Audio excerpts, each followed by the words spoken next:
Okay, that's working. So let me go back over everything. Hello, welcome. Thank you for coming to Illusion Vox Gaming. We're going to be taking a short break from Assassin's Creed Shadows and playing through some Hon. Right now, we're going to be doing some Honkai Star Rail.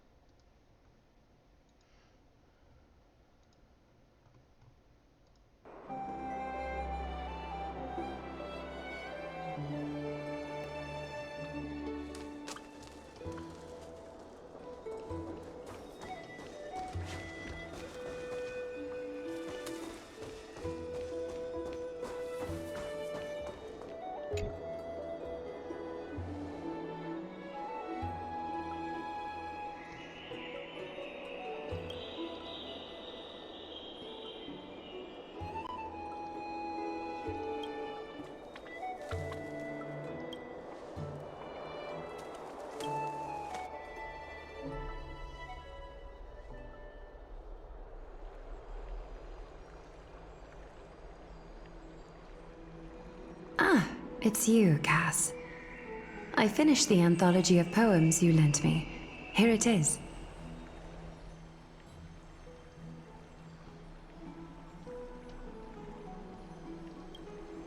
I thought you'd be too preoccupied to find time for reading.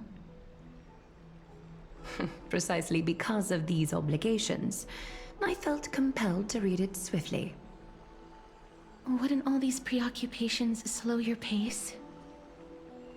On the contrary, knowing that time is limited can push one to overcome their limitations. The weight of these responsibilities seems to have enhanced my reading efficiency. I understand completely. During my time at the Grove, the closer exams drew, the more efficient I became at tackling everyday mundane tasks. Anything but my actual studies. Precisely. As I remember, you and Finon were both disciples of the new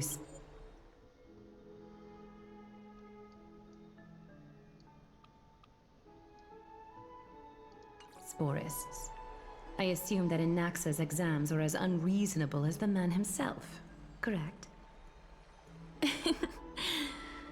The courses Professor Anaxa taught were Introduction to Alchemy and History of Mythology. And to be perfectly honest, those two courses were the students' greatest nightmares. The history of mythology taught by the blasphemous great performer himself. I can imagine their fear. Now that I think about it, students would often rush to the podium during class to challenge him on those blasphemous ideas. May I ask, Lady Aglaya, has your relationship with Professor Anaxa always been like this? He openly dismisses people's faith and questions the very justification of the Flame Chase journey. Our positions have been destined to be at odds. While you were studying there, I assume you must have heard of his nickname. A Dromus draped in finery? As I see it, this nickname is more of an insult to the Dromas. Despite his insufferable arrogance, I do hold a certain respect for his nature as a scholar. To remain true to his principles, he is unafraid to stand opposed to the world, and that requires considerable resolve. Anaxagoras' life is almost like a satire. As a Chrysos heir, he refuses to heed the prophecy, while he disrespects the gods. The gods have chosen him. He was indeed chosen by Circes. Is something weighing on you, Cass? The golden thread is quivering. I sense there's more to this exchange than idle chatter. With all due respect, I'd like to know what you plan to do with him. In light of his assistance in the battle against the Flame Reaver, I am willing to grant him some time to find a way to remove the core flame. However, if Anaxa decides to make any move that places us in danger, I will not hesitate to take extreme measures. just as I feared. The flame chase journey is the destined path for the Chrysos heirs. Yet he now seems more like an empty shell. Given his strong sense of self-respect, I trust that Anaxagoras will make the right decision. Still, I can't help but hope for another possibility. Perhaps Anaxa will also overcome his limitations, now that he knows time is limited. I understand your stance. Let's continue this discussion another time. But now, let's greet our guest. You're here. Does this mean you're ready to take on Orynyx's trial? I mean, I guess so. It seems that this sacred beast is just as indispensable, given their intricate ties to the Titan. Memmy mem, memmy mem mem mem mem, memmy mem memmy mem. Surrendering the core flame is a Chrysos heir's duty. Your selfless assistance is deeply appreciated. However, I urge you to carefully consider the risks of accepting the trial. Becoming a demigod means forsaking your humanity. You will inherit Orynyx's divinity and bear the time of Amphorius, all on your own. From that point onward, your fate will be forever intertwined with ours, never to be separated again, until the end of Genesis.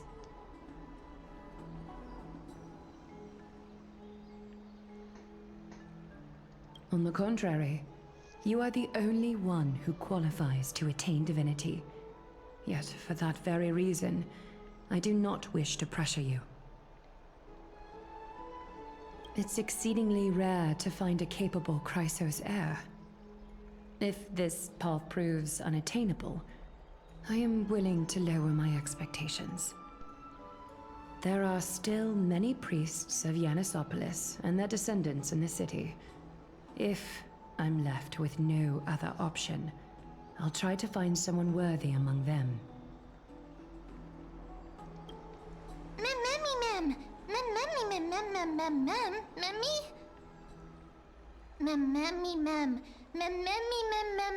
Hero.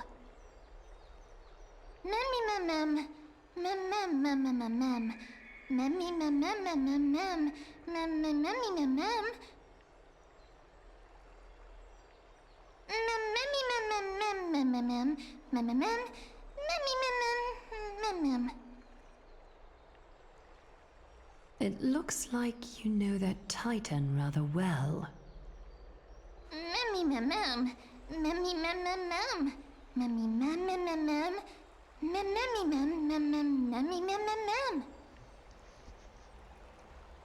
Memories that exist outside of your own experiences. I can't explain why, but I can vouch for Mem's words. When I was in the Abyss, I heard the Titan's groans, full of pain and grievances, yet without any ill will.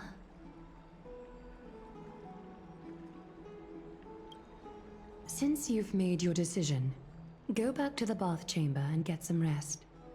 Trinem will call for you when the ceremony is ready. It is difficult for me, as the guide, to absolve myself from blame for things to have progressed to this point. Time and again, you have risen to the occasion for Akima. Merely rewarding you with some honeydew is no longer able to express the extent of our gratitude. When the dust settles, I hope that we'll have the chance to have a long chat regarding your return journey and the curse of the sky. It's about time that we lift the taboo and discuss things openly.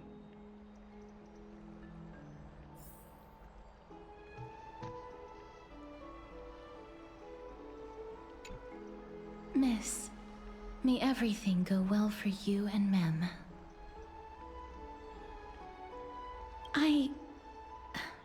It's nothing.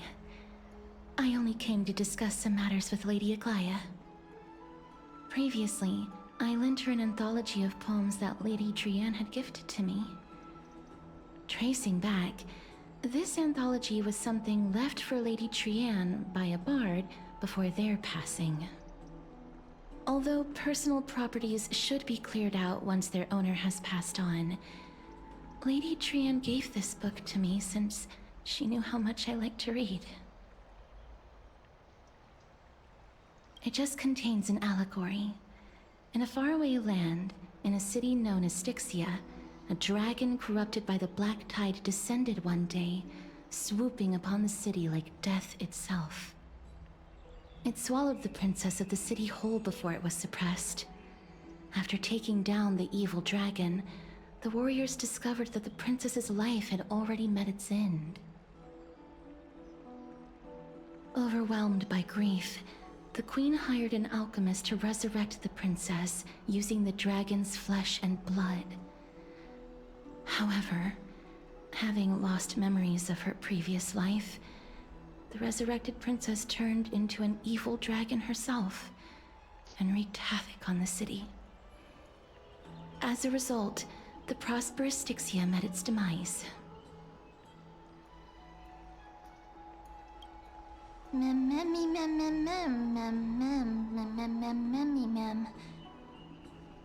The author of this book is Archepia, a wandering bard who traveled to many cities.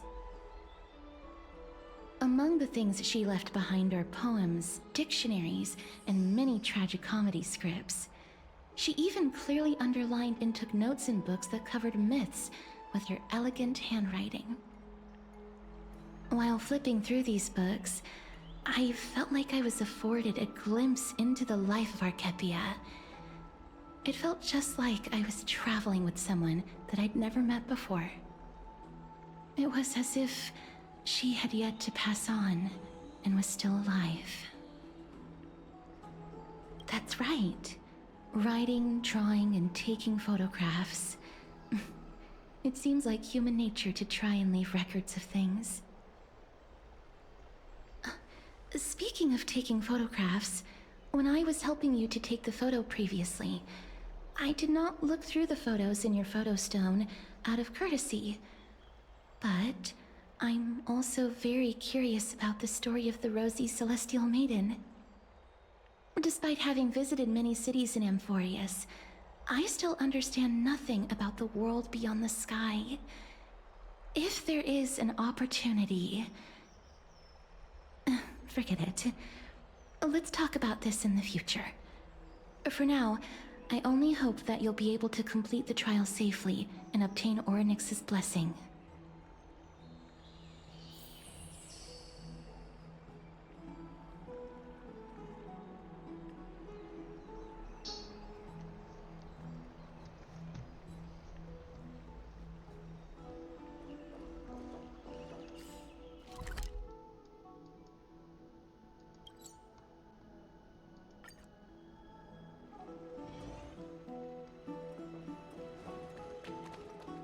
I'd love to go in and take a look.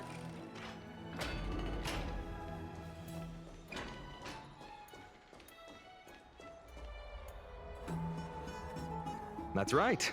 Oh, partner, you're back just in time. This is something that the both of you should probably know.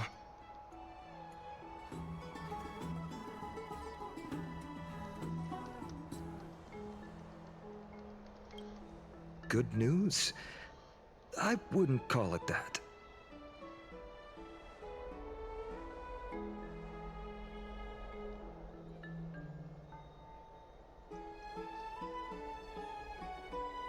Some background information for you. The Council of Elders is an authoritative body in Amphorius, made up of different city representatives. They hold legislative power over the Holy City, and are in charge of presiding over the Citizens' Assembly held once every few years. This is the most important social event of Akima. It is highly influential, and can even affect what happens to the Flame Chase journey.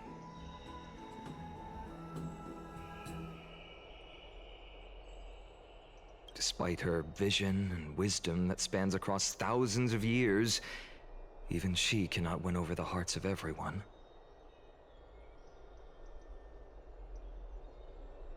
as much as he might want to.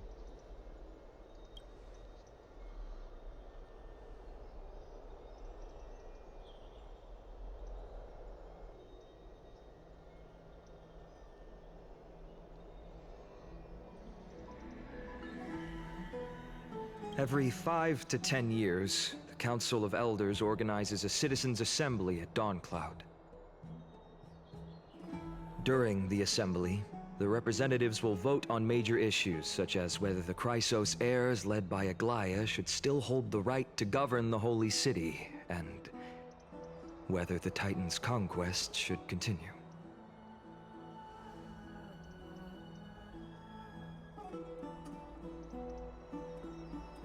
That is correct. However, the problem lies in the fact that there are ill-intentioned extremists in the Council of Elders. They view the Citizens' Assembly as a way to restrain the Chrysos heirs and hope to take complete control over the Flame Chase journey. We can refer to them as the Opposition. During the assemblies held in the past 100 years, the voices supporting the Opposition have been growing stronger in the shadows.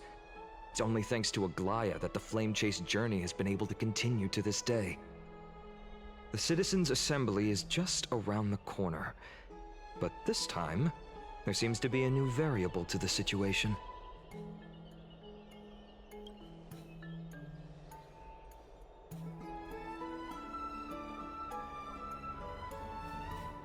I'm afraid that the Council of Elders might want to take advantage of Professor Anaxa.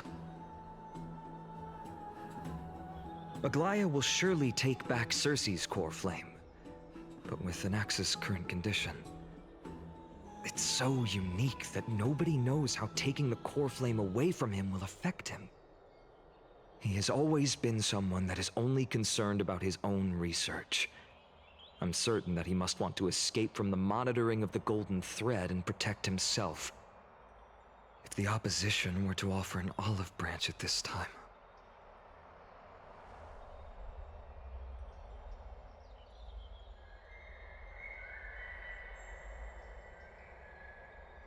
Anaxa has never believed in the prophecy, so technically it cannot be considered a betrayal. However, he has taught many Chrysos heirs, and has long been considered an important ally of Akuma. I truly do not wish to see comrades turning on one another.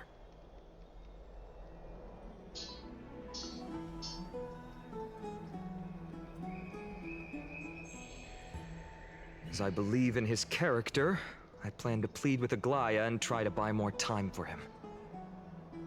Then, the greatest way in which you can help is for you to know what I am fighting for.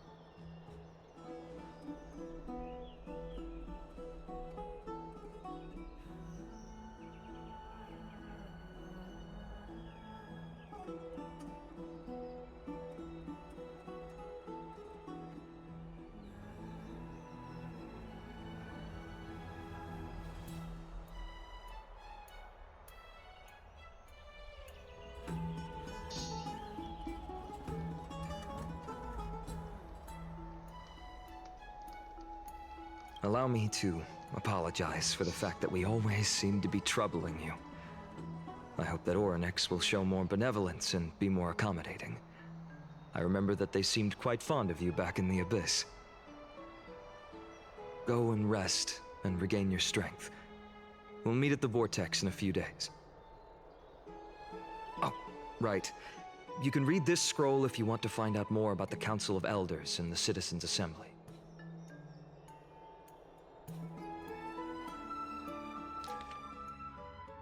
Nah, I don't wanna.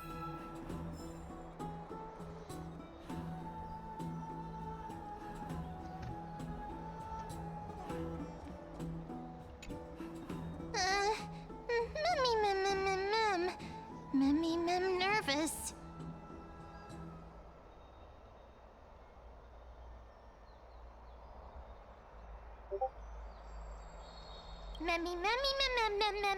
Nervous, mem.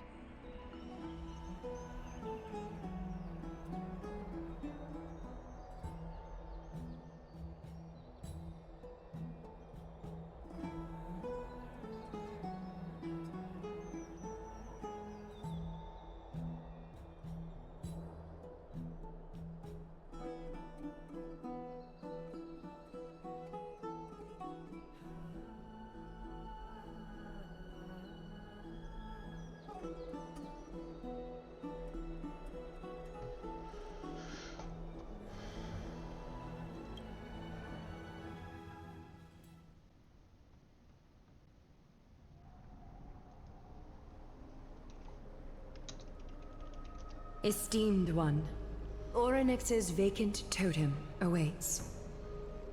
If you have already made your preparations to become a pillar of Amphorius, please, step forward.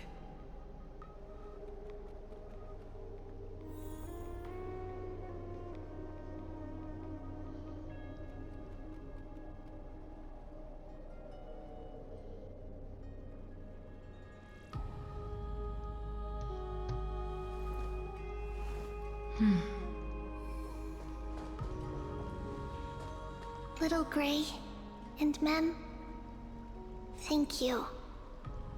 Your resolves cannot be questioned. We praise your pure selflessness and courage. May Kefali light your path forward. Get ready to assume Orynyx's divinity, Trailblazer.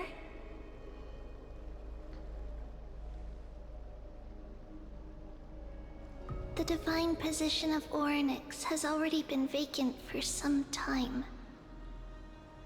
We can feel the space of the trial closing.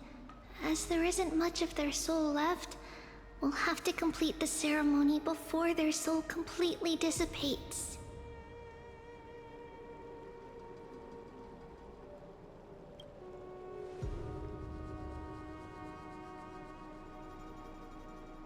The eighth core flame coveted by the miracle that once belonged to the great veil of Evernight, Orynyx.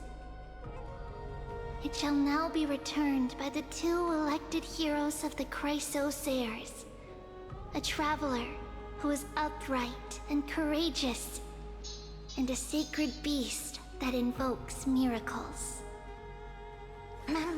Who? Mem. Both of you, please, come forward.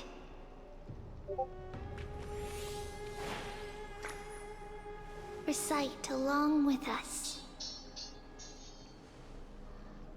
O Majesty of the 12 Titans, pillars of the world, we seek your divinity to mend the rifts of the world. Fill our bodies with blood of gold, till we wither in willing service to the prophecy.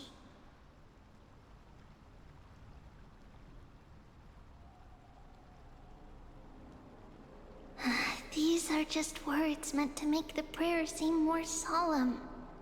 Please, focus.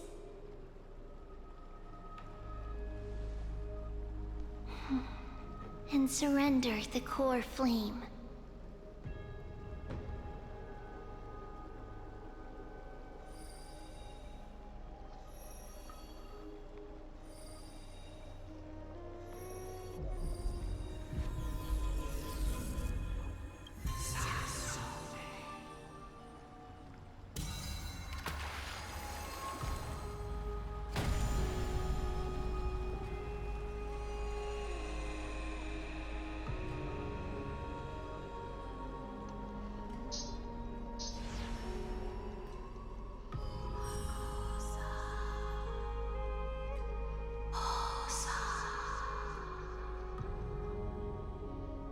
Orynyx.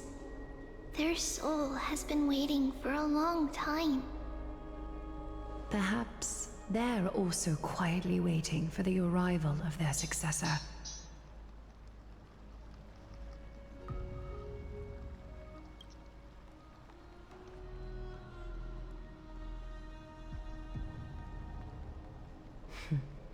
The last time I heard this, things didn't turn out that well.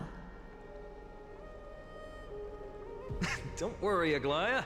She's tougher than I am, right?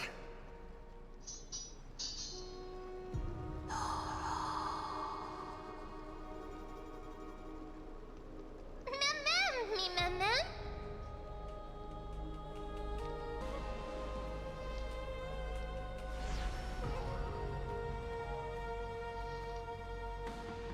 Traveler from beyond the sky, let us pray that the Titan acknowledges your worthiness. Although she loves cracking jokes at inopportune times, her determination is as strong as the Chrysosairs. She will definitely succeed.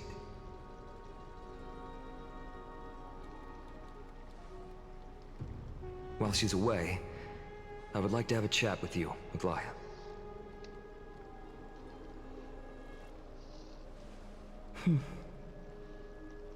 Speak. I'm listening.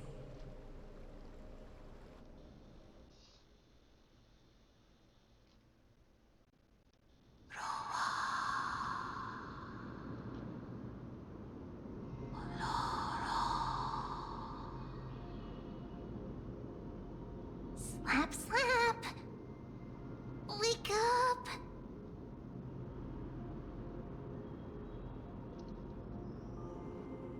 How is it? How do you feel? That's right! Look! I don't know what happened, but I'm able to talk! Testing, 1, 2, 3. Testing, 1, 2, 3. I I can't have such a blame you for cute that. voice.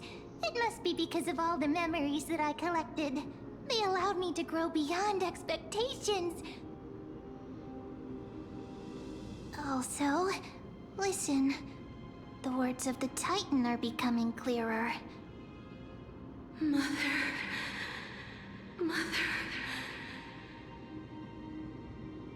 It hurts. Have I finally reached the end? Are the years of isolation coming to an end? Next.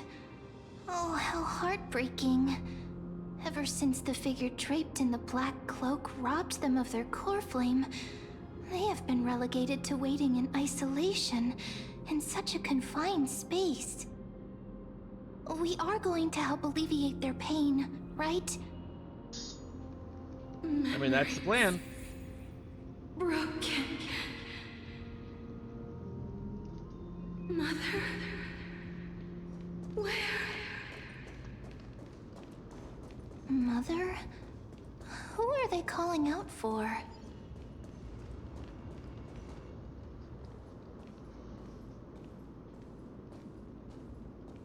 You. It's you. I remember you. Skyfather has gazed upon you. Mother is calling for you.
matter.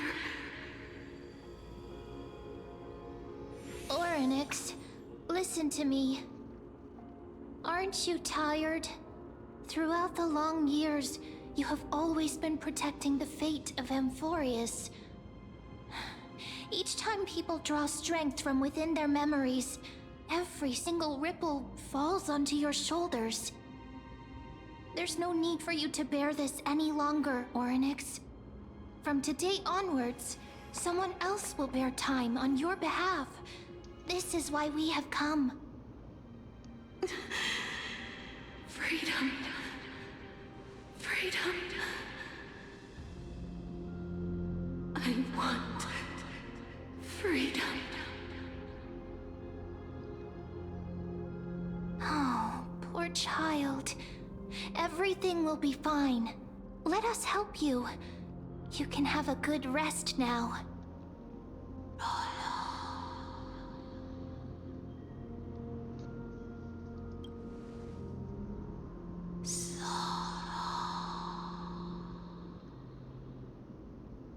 You have potential, strength,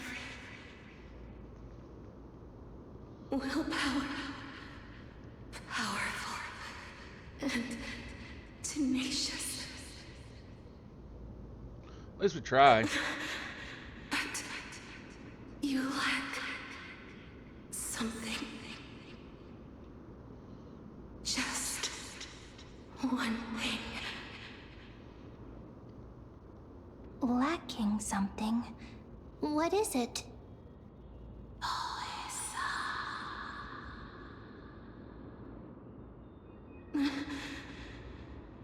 What you lack is a future. Wait, what?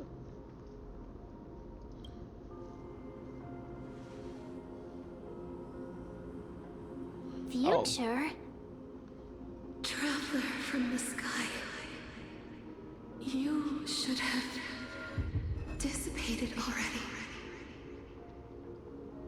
The gaze from the Sky Father stabilize your form. Because from the moment you crossed the sky, your life was cast away. Right now, you are simply a collection of walking memories. Well, that kind of What? sucks. How is that possible?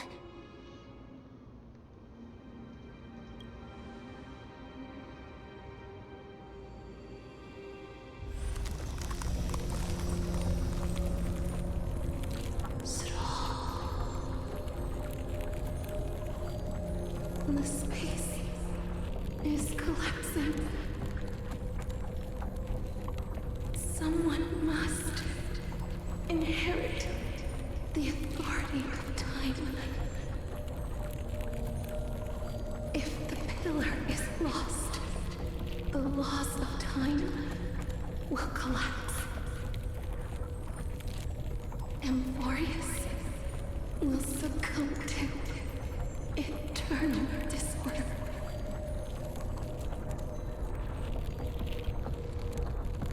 Time never compromises, never bears grudges, never forgives, never makes a choice. Child of humanity, Titans, Mother, Sky Father. Time restrains everything that exists in this world. Orynyx's divinity is dissipating? Is the trial coming to an end? Pathstrider of remembrance, my strength, I shall entrust it to you. The fate of the world, if you wish to, save it. Go and find your future that has been stolen. Even if that means you'll have to cheat death. You'll have to challenge that hand of shadow clasped with unyielding fingers.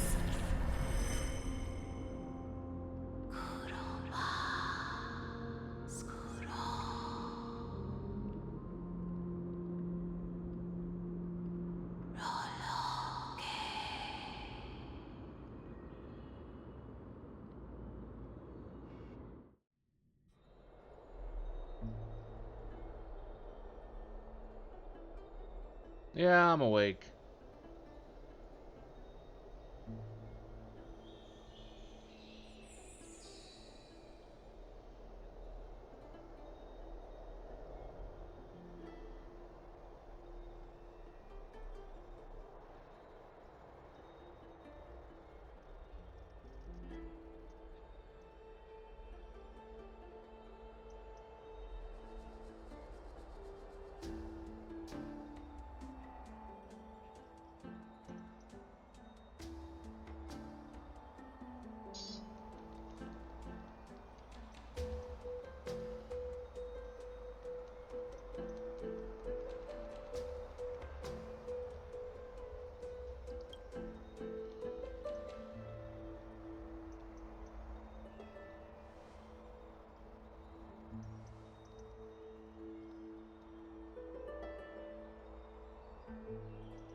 Yeah, but what if we're actually still back there dead?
Hey, are you alright?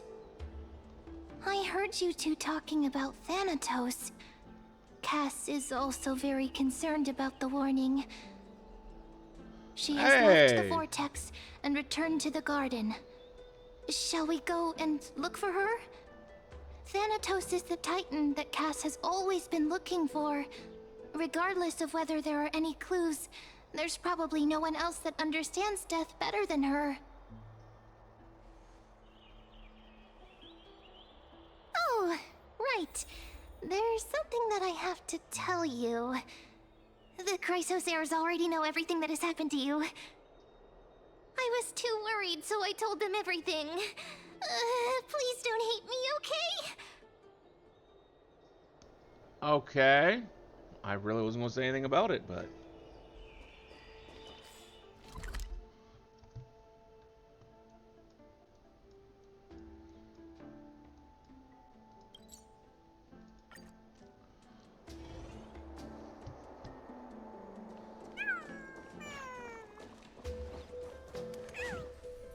Miss, I'm right here.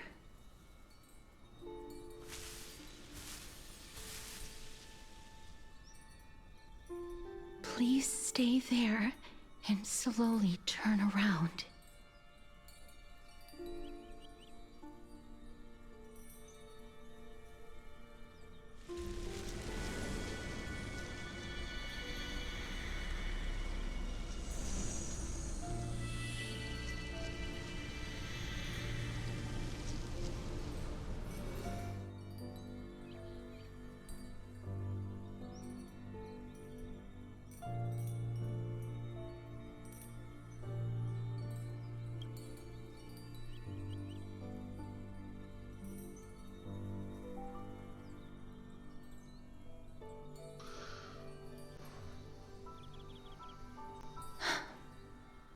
Please pardon me.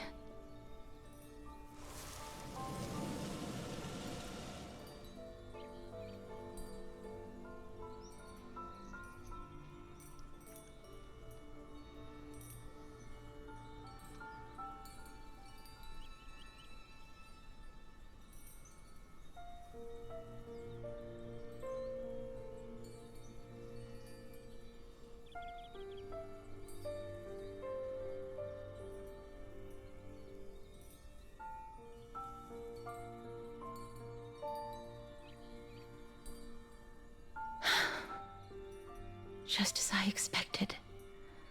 I cannot feel anything.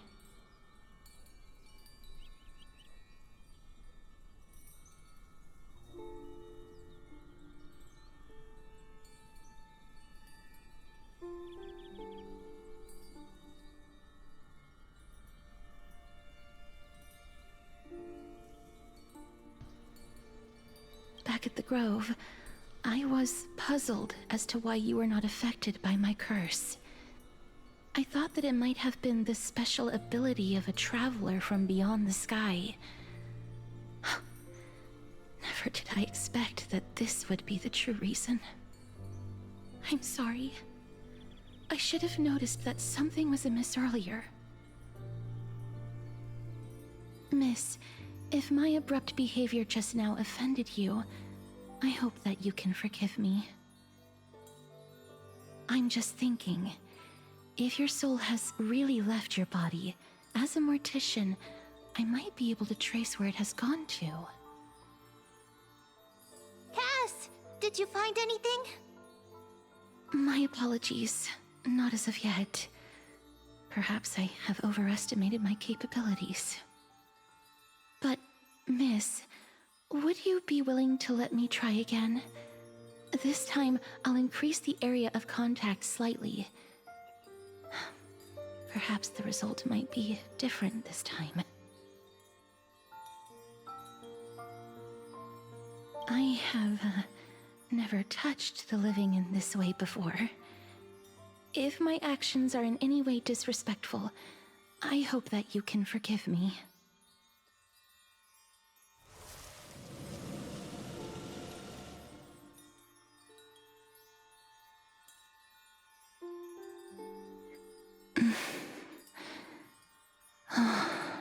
Yes.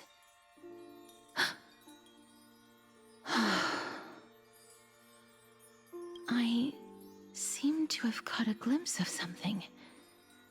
Your soul is currently roaming someplace and cannot find a way to escape. But perhaps it might not be a bad thing. If your soul is still wandering around, it means that we still have time. We have a chance to find it before the fingers of Thanatos sweep everything away. Clues. Just a few more. I need more guidance. The connection has been severed.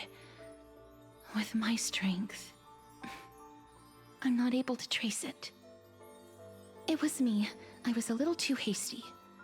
Don't worry, miss.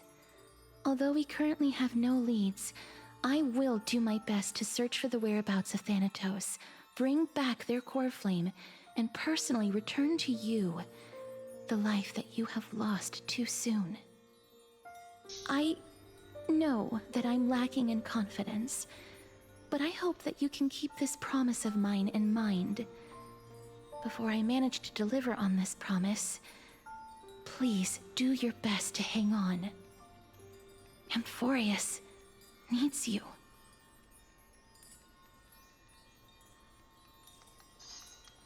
Lady Aglaya and Lord Finon are currently discussing some matters in the paths.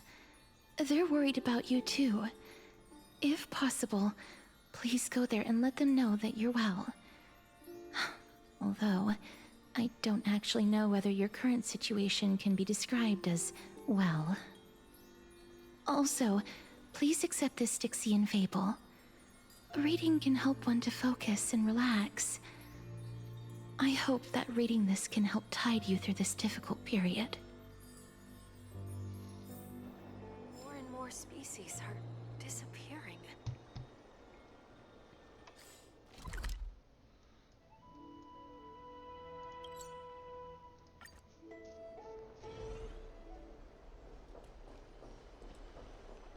They're here. That partner! Hyacinth said you definitely wake up. How do you feel?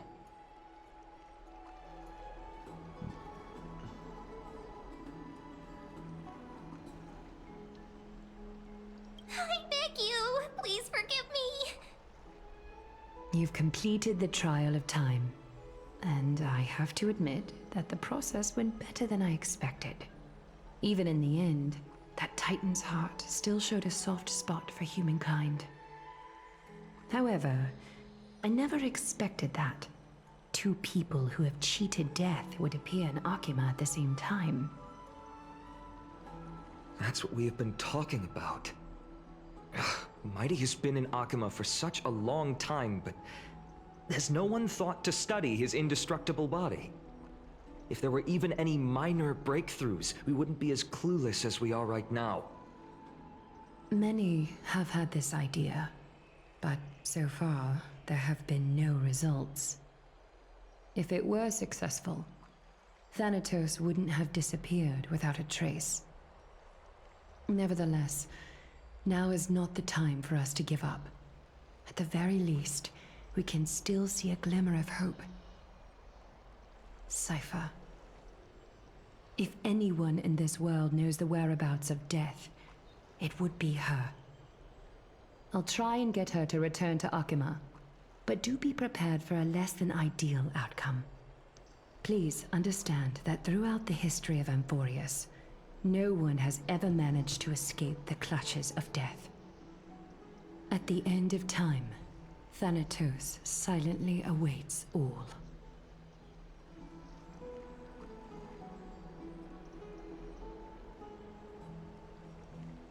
It is my duty. We too require you to bear the divine position of time.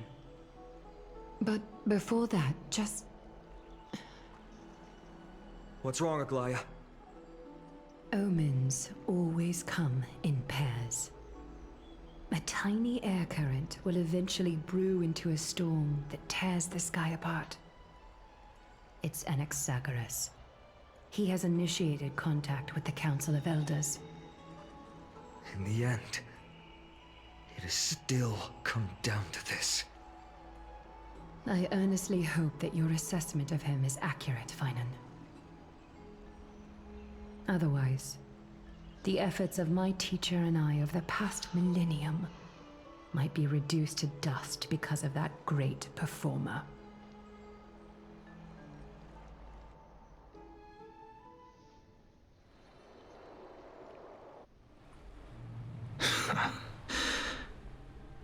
I'm back here again.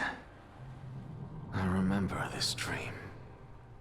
This realm is covered in a silk-like fog, and the land is barren and harsh. The crowd of travelers leaves tracks everywhere.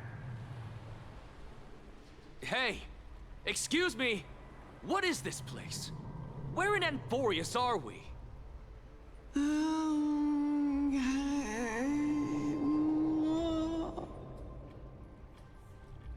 The mutters of the traveler are in a language I'm unable to comprehend. Or perhaps they're just distracted and ignored my question. Tell me, which Titan reigns over this land? And how do I find them?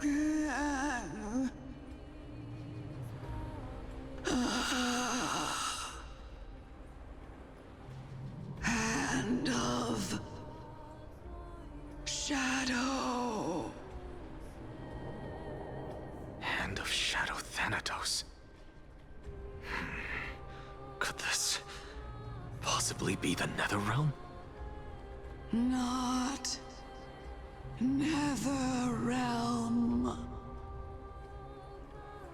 Then where is this? River of Souls? The outskirts of the Netherrealm? Are you heading downstream toward the Netherrealm? The Netherrealm. Nothing but an illusion. Titan rejects you, me. Listen. What? The Traveler lifts their wrinkled fingers and remains silent. I look in the direction they are pointing and listen closely. There.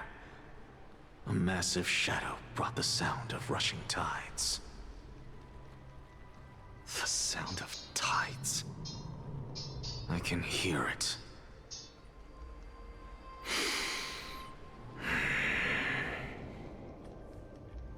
I hear it, deep within the tides, beyond the closed gates of the Void World. A voice, about to recount something. Child of humanity. Is it death's embrace you yearn for with such urgency?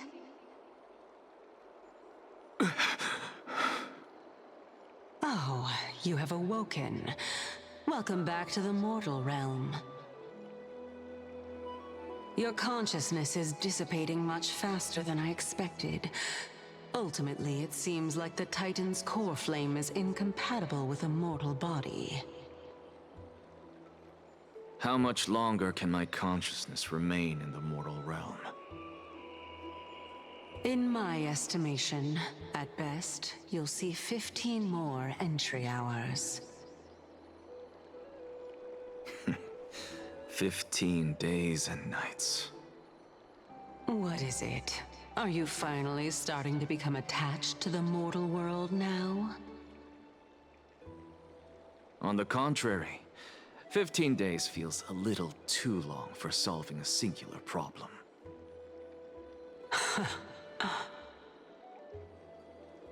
Stop giggling. It's time for us to go. The messenger from the Council of Elders is almost here. Let me ask you one more question. Are you really planning to betray Aglaya's will? What betrayal is there to speak of when I was never loyal to her to begin with? What about that white-haired student of yours? Acting so recklessly, do you not care about what might happen to him? There will be a price to pay for blind faith. This is also a lesson for Finan.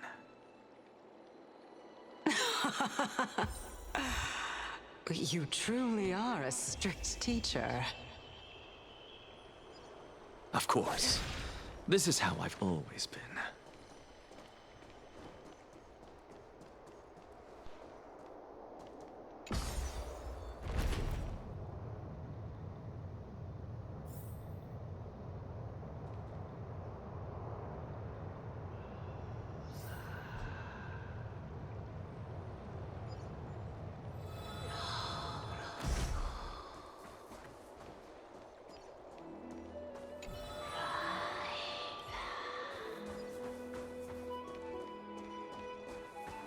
Sorry to keep you waiting, Lordin. It's been a while, Lord Anaxagoras. I greet you on behalf of all the citizens of Akima, and express my deepest regret about what happened at the Grove of Epiphany. It's you. I never expected that you would personally come and meet me. Bowing carefully into Lantern above, I have come as a testament to the justice of the Council of Elders. There are Antikytherans here? They have been a rare sight ever since the Chrysos War. I extend to you my utmost respect, revered Titan. I am Lycurgus, though you may call me Lygus, holding an honorary position within the Council of Elders in Akima, and as the Theoros, I stand to protect the right of all upright citizens to express themselves freely. You can see them too? You know about us. We Antikytherans perceive the world through the amplitude and frequency of souls. Just as I am conscious that Lady Aglaya is secretly listening in on our private meeting from afar, if necessary, Lord Anaxagoras, I can sever the golden thread to protect your fundamental rights. The demigod should know better, for such is her station. Spare those poor threads, and just let her listen to my words. They shall serve only to unveil her own folly. May I interpret this as you having a countermeasure? I need not any plan, because she can do nothing other than petty espionage. As the Citizens' Assembly approaches, and with Orynyx's fall, any attempt to capture the core flame within me will only usher chaos and calamity. A truth she undoubtedly comprehends. While I, Anaxagoras, serving as the Grove's special envoy to Akima's Citizens' Assembly, have long known the extent of your abilities. Let's forego the formality of asserting authority, Lord Lygus. Lead the way. Very well. Surely Lady Kindness would appreciate such assertiveness in an ally.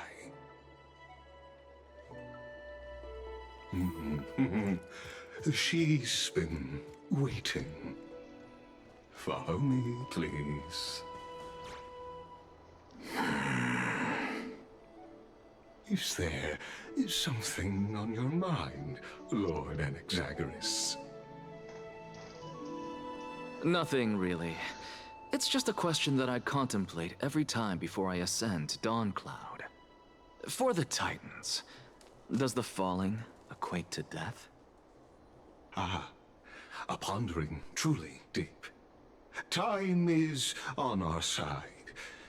Do you mind sharing your reflections with me?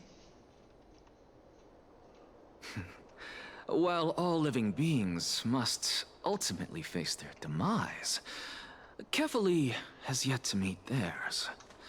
Their journey continues unhurriedly along this long path.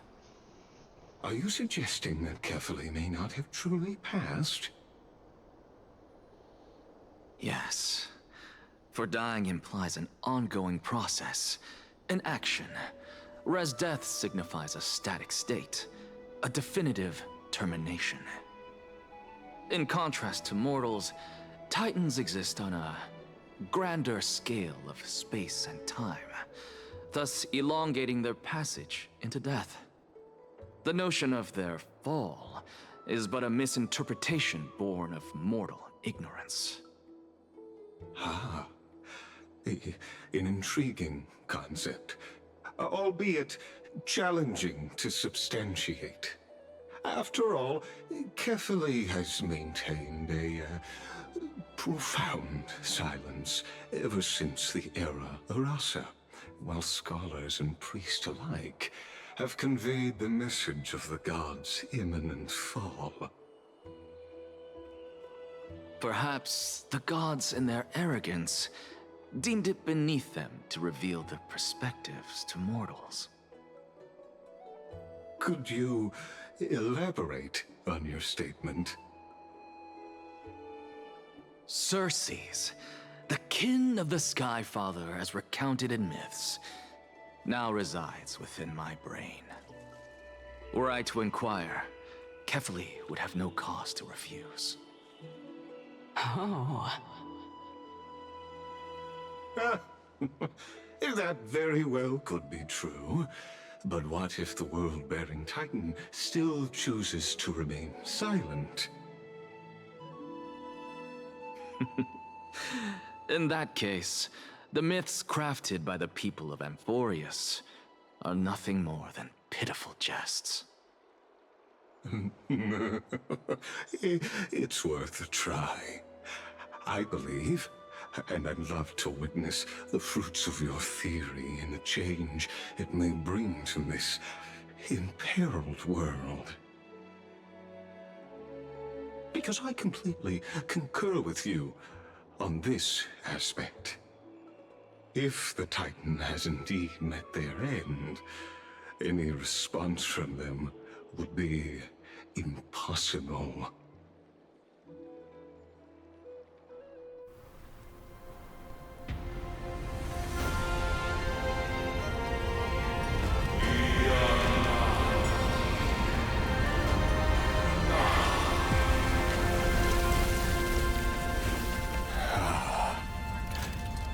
Please, Professor.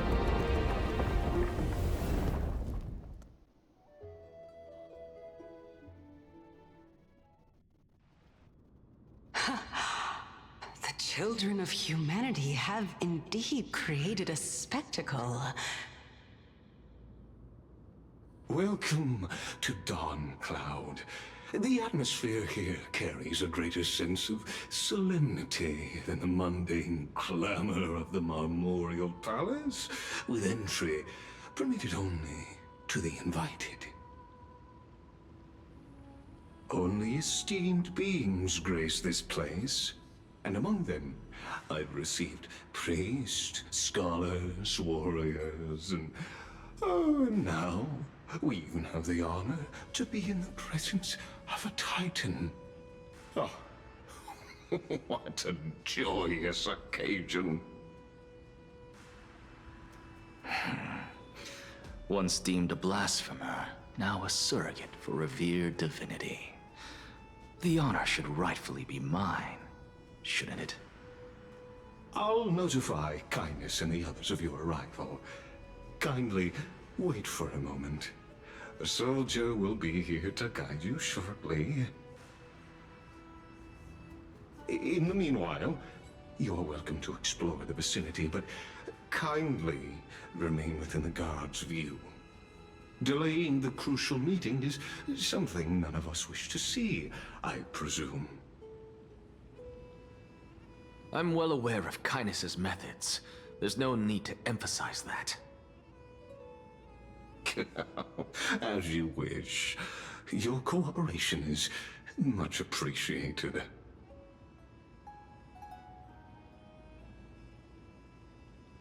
Alas, I had hoped for a brilliant plan from you, but it turns out you just left one cage to enter another.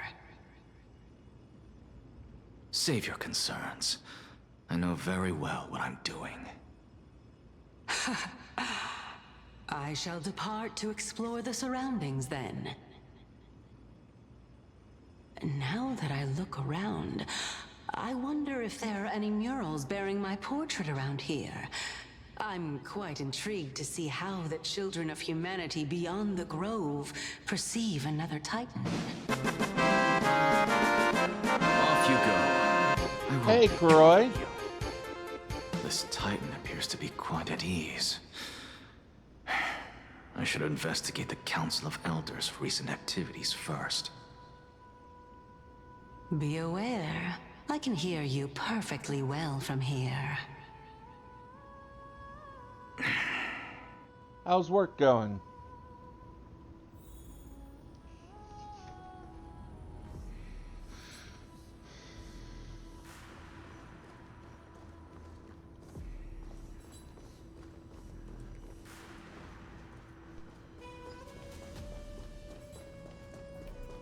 Professor Anaxa!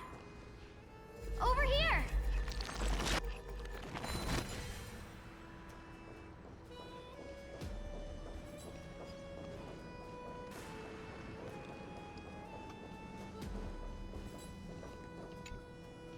Professor Anaxa? Word has it that the scholars of the Grove valiantly perished resisting the Black Tide. To find you here safe and sound, thank the Fates. You could say it's the Fates toying with us. It's only the Krymnoans and Idonians who chase glory through death. But your survival is a victory in itself. I'd settle for that gladly. So, are you here to report the incident to the Council?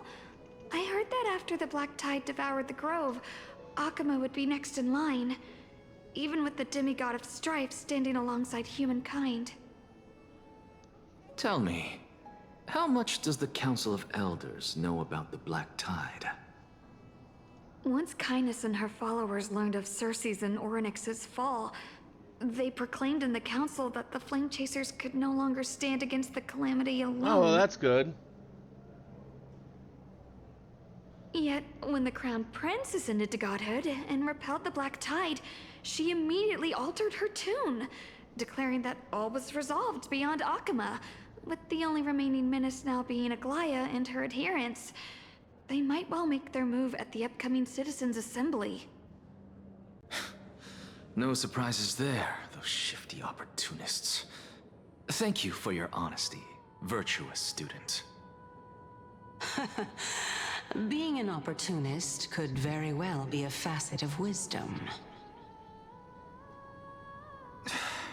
Shouldn't you be searching for murals of yourself? I've had enough of your prattling.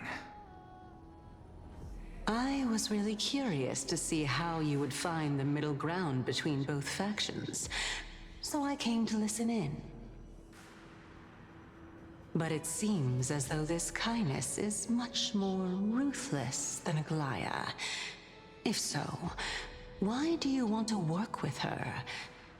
Could it be that perhaps you've decided to readily surrender this hollow shell of yours, just because you feel like death is fast approaching? I'm afraid you'll be sorely disappointed if that's what you truly think.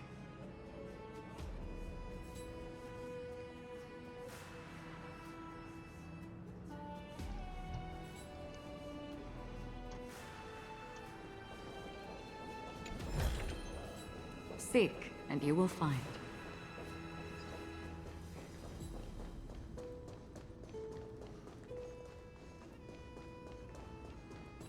I figured I'd play this for a little bit before I have to leave for a while. Even blasphemous scholars can come here, it seems. Looks like my...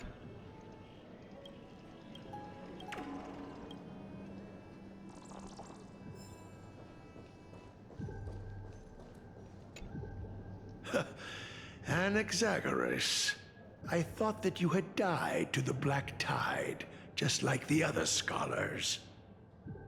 As Kephale's priest, are you not aware of the decorum of respecting the dead? Surely you jest. You blasphemous heretics are not worthy of respect from the Supreme Being. Let me remind you that you're currently in Dawn Cloud, so you'd better keep your deranged language to yourself. I am no longer that altar servant from years ago, who could only acquiesce to the commands of others. Now, I have plenty of ways to deal with people like you. I'm not sure whether I should laugh or cry right now. I can't believe that a follower such as you could have been made by a creation titan. As I see it, a dead titan can't provide you with this level of confidence, right? Then who is it exactly? Could it be Okay, Kindness? well, enjoy. You. Well, I mean, even listening to D&D would be enjoyable Seeing for how me, so... fond of you Elder Kindness is, I shall let that slide for now. Leave immediately, and don't impede us from receiving the Supreme Being's blessings.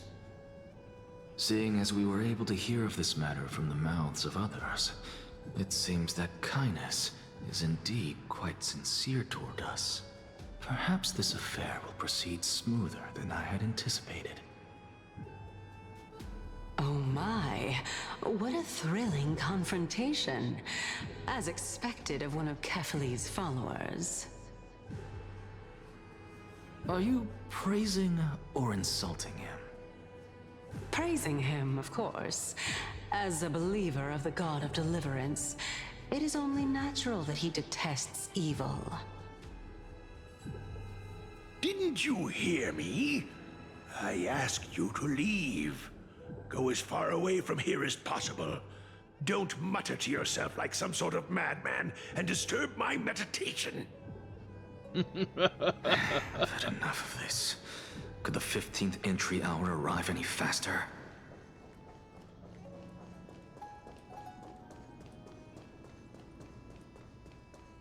Oh, my.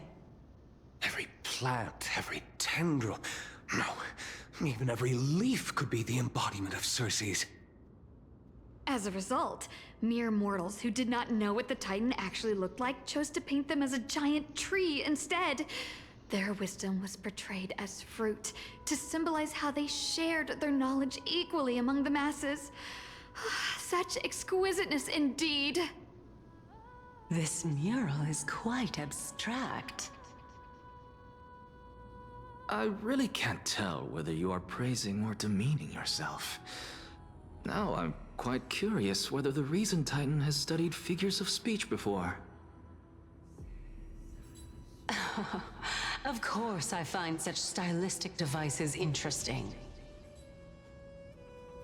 For all we know, this could be the answer to the question, what exactly are we? I, for one, am not willing to admit that I could look this ugly. Was this the reason why you failed in your attempt to refine my soul when you were ambushed at the Grove? Since you are aware of this, why did you save me back then? From my perspective, this point alone was enough to separate you from the average person. How do two lunatics coexist in the same brain? Therefore, it seems that your journey to Dawnfloud this time is not just to seek protection. What, then, is the intention behind your actions? The entire plan is stored in my memory, so why don't you look there? Then don't mind if I do. 1 year old? 2 years old?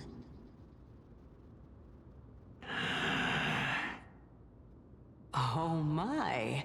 Even a member of the preeminent 7 sages must hug his Dromastal to sleep? How interesting. That's enough. How unusual. Your soul is actually trembling. This must mean that behind this toy hides a secret that nobody knows, right?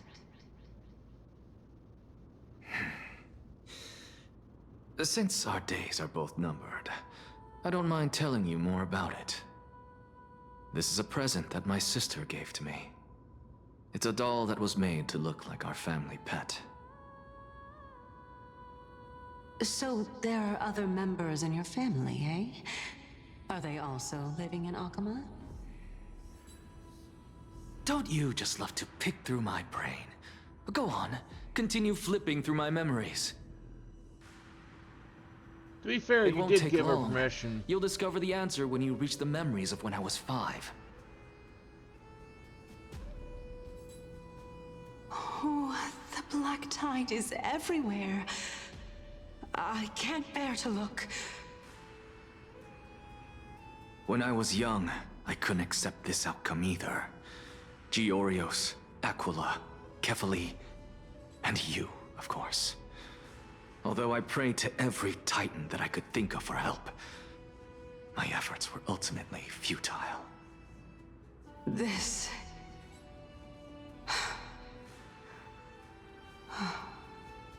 Could this be the inception of your research into alchemy? Indeed it was. Everything started from that verdant courtyard of yours.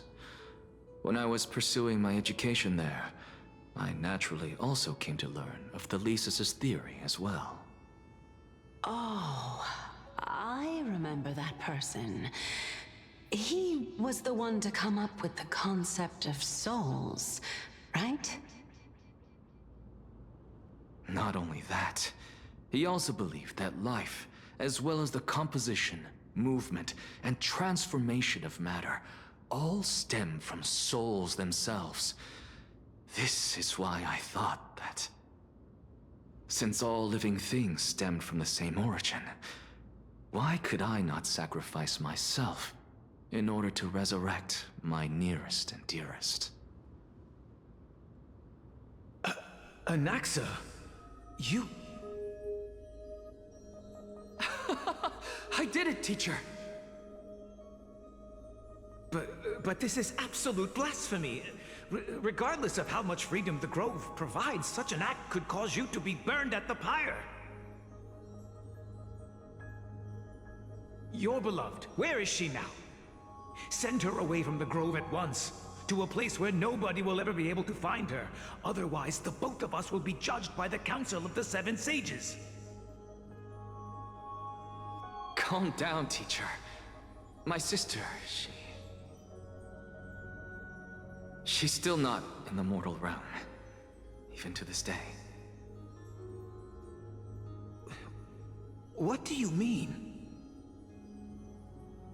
It was naive of me to think that I could snatch the deceased from Thanatos' grip by merely sacrificing one eye.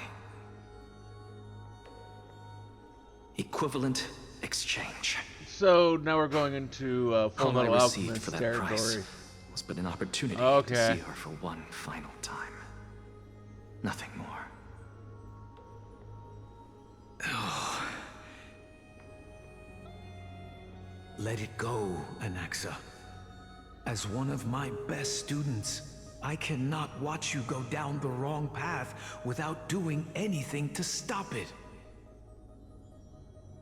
Never do something taboo ever again. Don't disappoint the deceased, and never harm yourself. If you can do that, this classroom will still be yours, and you'll have a chance to live out your own life.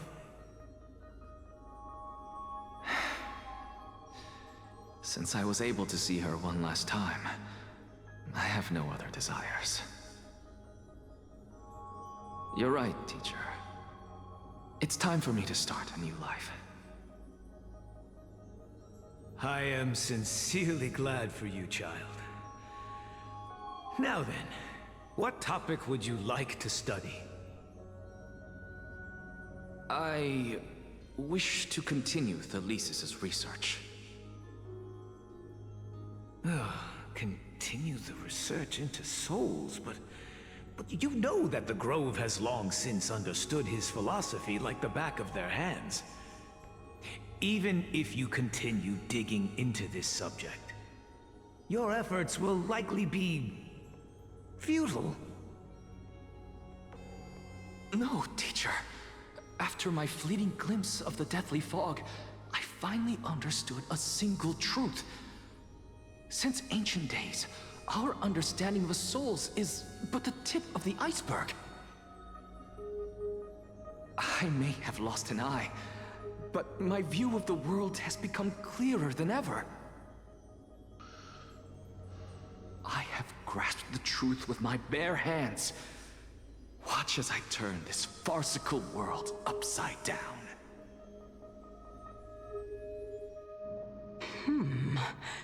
Who would have thought such a secret lay concealed beneath that hefty eye patch of yours? However, this story doesn't seem to be connected to your plan. In fact, I'd say that they aren't related at all. The answer lies within the tale. If even you cannot understand it, perhaps you should relinquish the divinity of reason to me. After all, it'd be a waste for you to hold on to it. My story ends here. Now it's time for you to tell me your secret. After all, this is what equivalent exchange means, correct? As expected, you laid a trap for me to step into. Unfortunately, even if I was willing to talk about my past, I may not know more about it than you do. Oh? Are you saying that the renowned Reason Titan is now admitting a lack of wisdom? Your followers That wouldn't necessarily be sorely wisdom so much as disappointed by this. knowledge. Child of humanity, remember this. Being cognizant of one's ignorance is the greatest wisdom of all. Now I understand. No wonder you asked me to answer your random, nonsensical questions. Not only that, you're the only one who can shed light on my query. As the saying goes, onlookers see most clearly. Is that so? Lord Anaxa. I saw you muttering to yourself and was wondering whether you were caught in a delirium of reflective thought. I'm sorry to interrupt you, but time is of the essence. I have a message from Lord Lygus. Lady Kindness has met up with the Council of Elders and is awaiting your arrival, so please depart forthwith.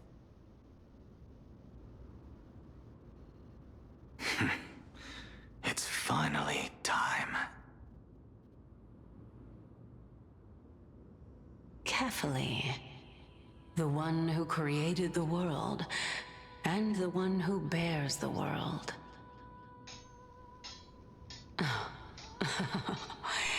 If you truly have not met your end, how will you answer the challenges of those who defy you?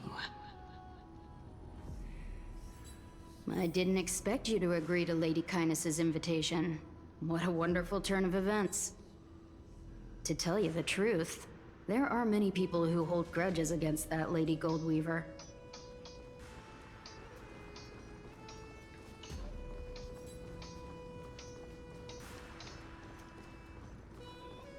Isn't that the dromas draped in finery? Avoid his gaze. I don't acquaint myself with blasphemers. Don't worry. He's too full of pride to pay us any attention.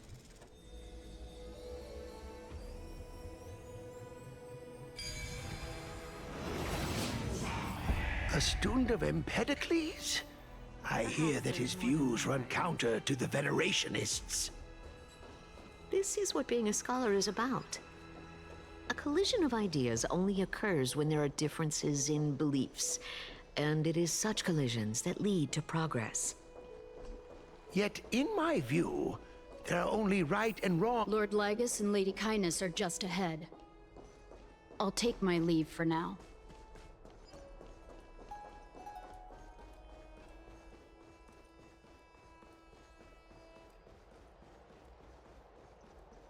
Welcome to the Demigod Council. Lord Anaxagoras, I've heard so much about you. Head of the Nusporists of the Grove of Epiphany, notorious blasphemer, a Chrysos heir who bears Circe's core flame, a survivor of the Grove calamity. Did I miss anything? Well, if so, please be so kind as to enlighten me. Since Lady Kindness is already well acquainted with me, I won't waste any effort introducing myself again. But then again, perhaps the customs are different here. Back in my hometown, there is a form of etiquette known as honoring guests.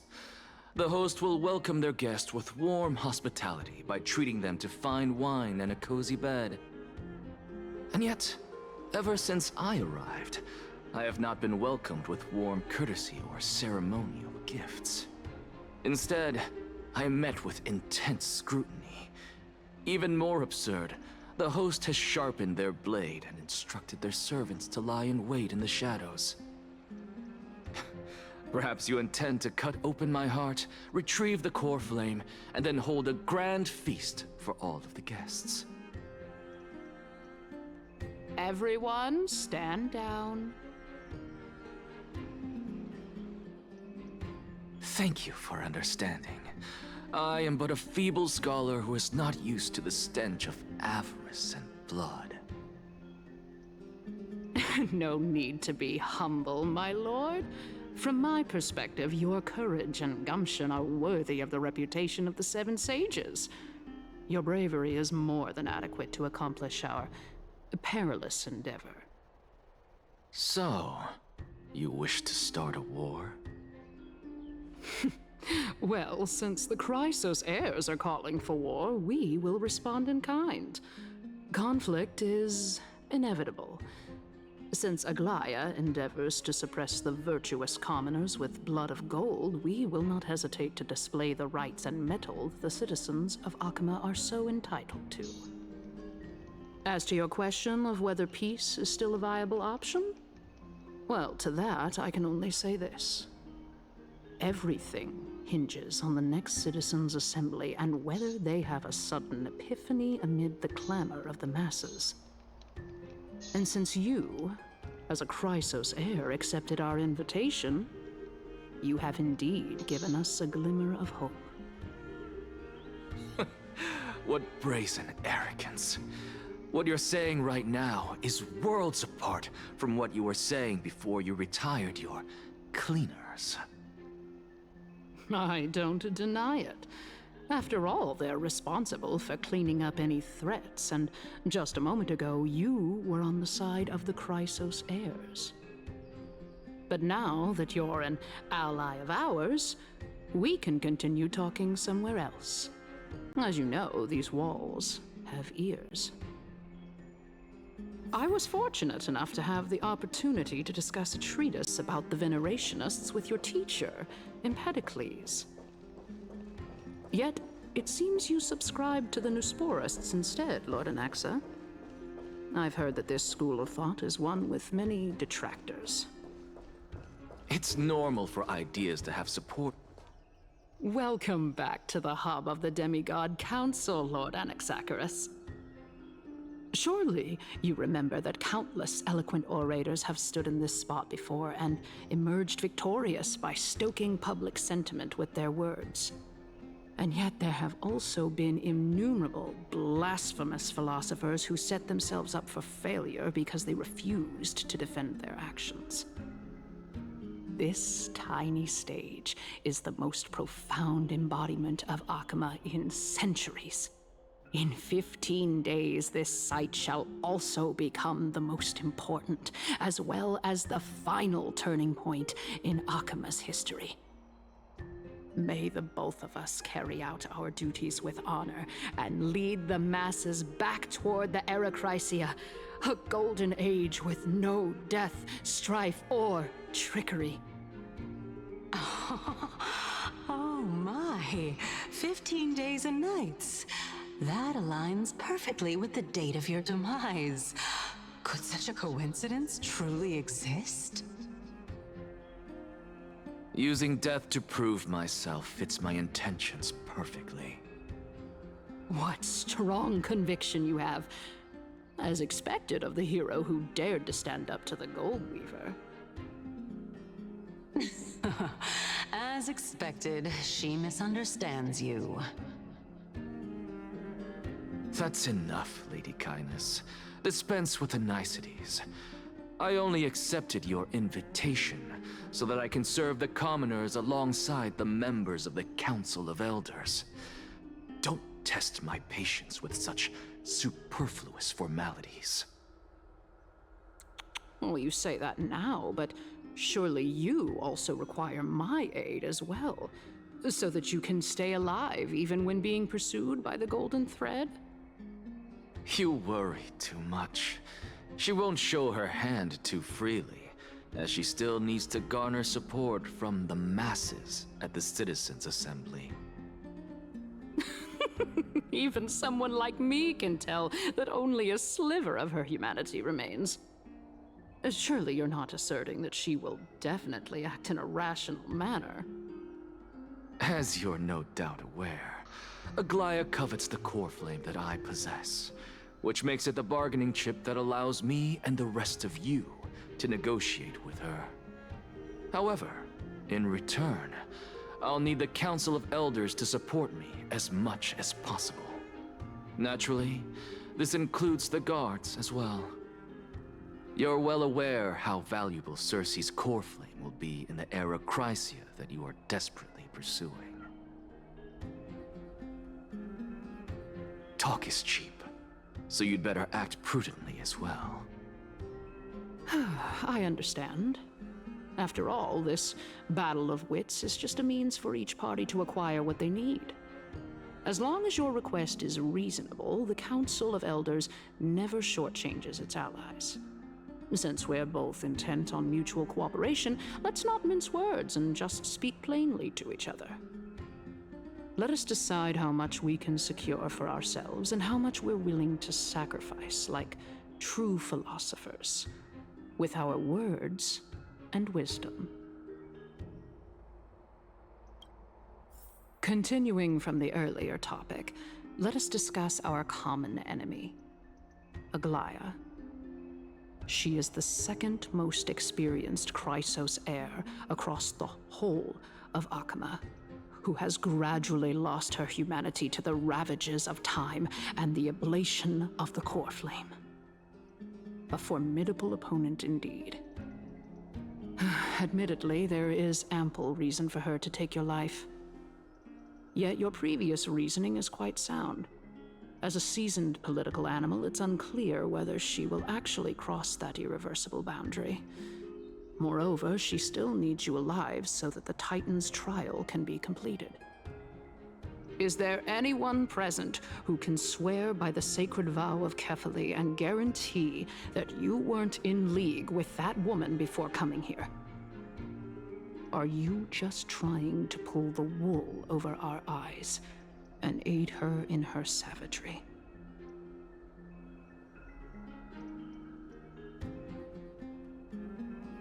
I believe you're aware of Castorus the Executioner.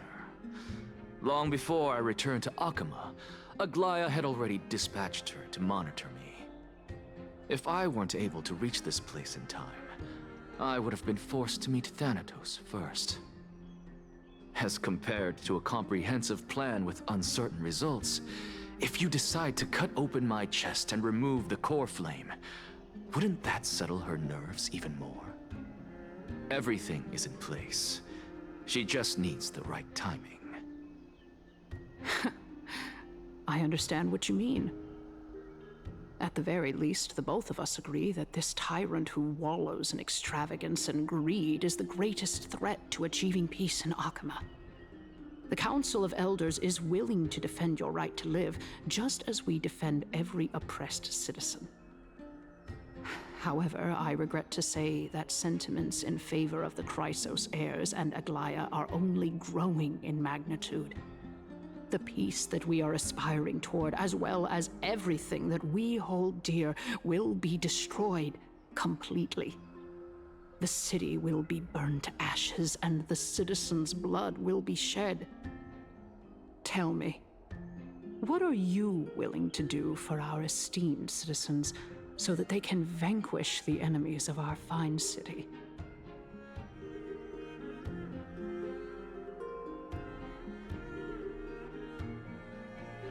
Although the circumstances are rather unfortunate from an objective point of view, it is an undeniable fact that ever since the Grove was attacked, I have become the de facto leader of the Grove.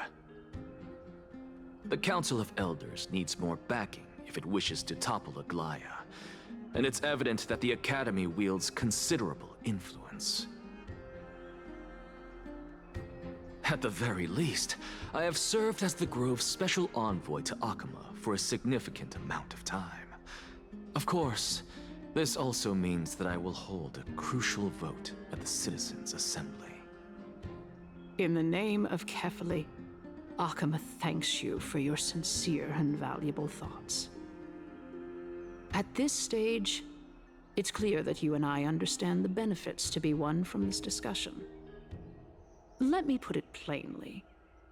The Council of Elders has always been renowned for its fairness, and that fairness is built on a foundation of sincerity. The Council of Elders has vowed to all citizens of Akaba that it will always remain loyal to them. As for you, my lord, how will you guarantee that you will be able to live up to such earnestness and will not betray Akama's indomitable citizens when the opportunity presents itself? Just as you now betray Aglaya when it suits you.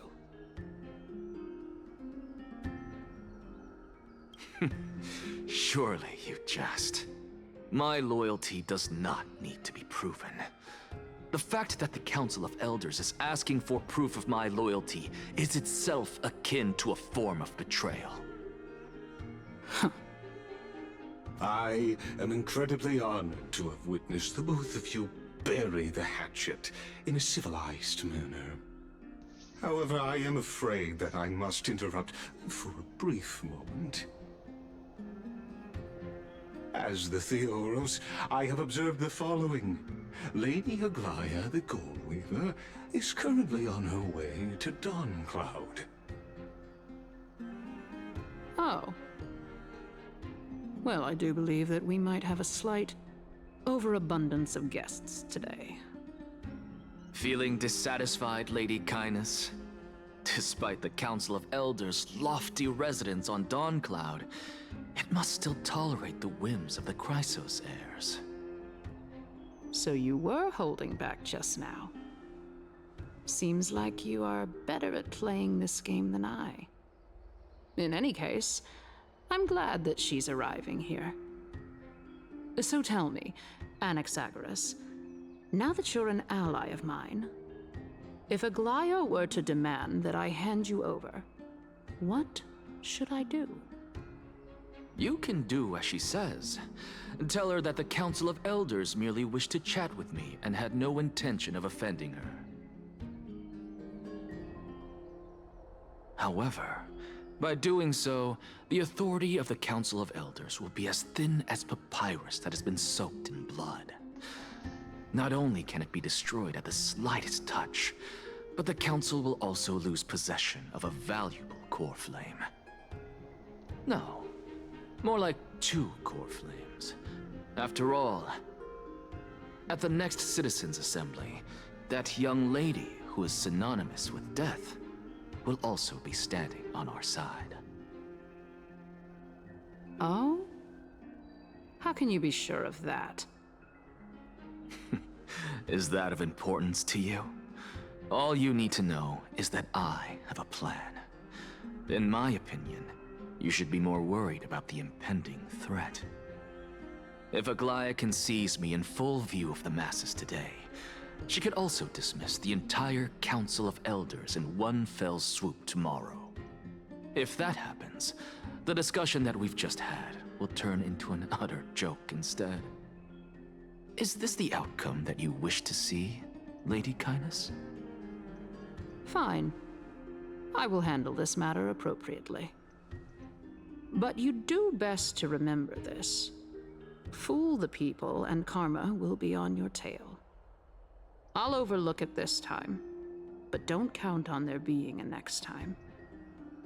Unless, of course, you crave cruel punishment and consider suffering the perfect state to ponder the true nature of souls.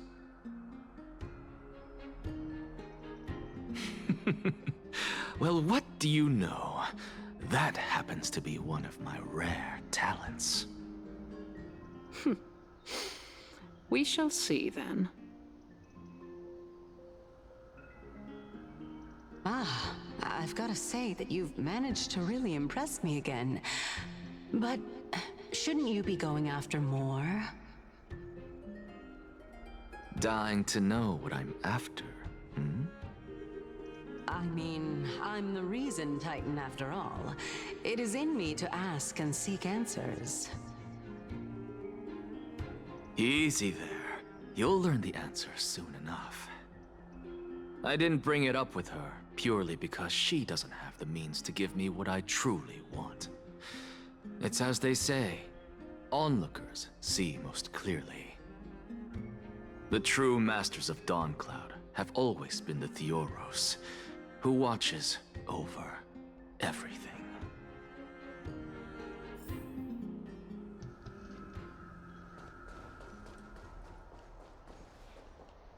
An expected visitor. Welcome once again.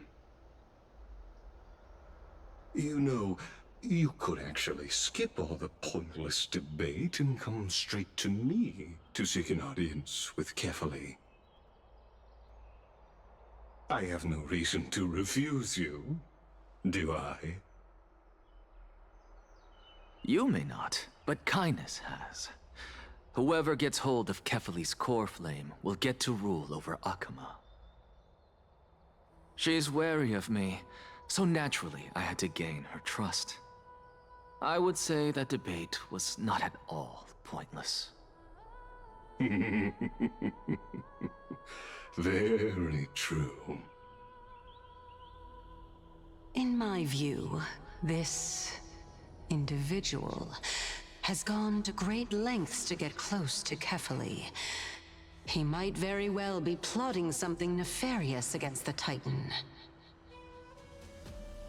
Are you still willing to let him pass, knowing this? Yes, very much so.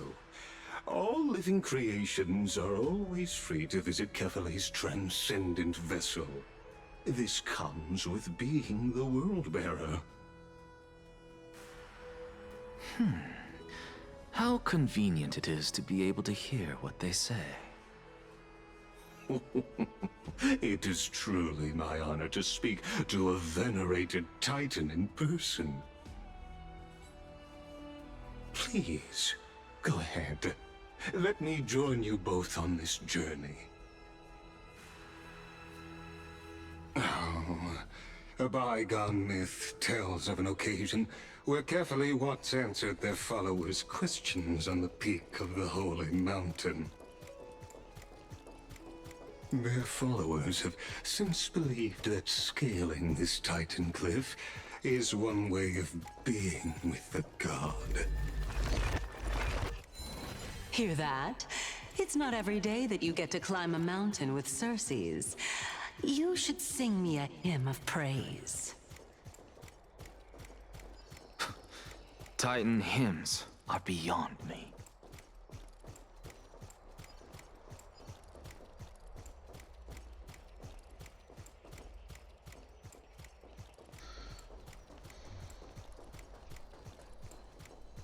Go on ahead.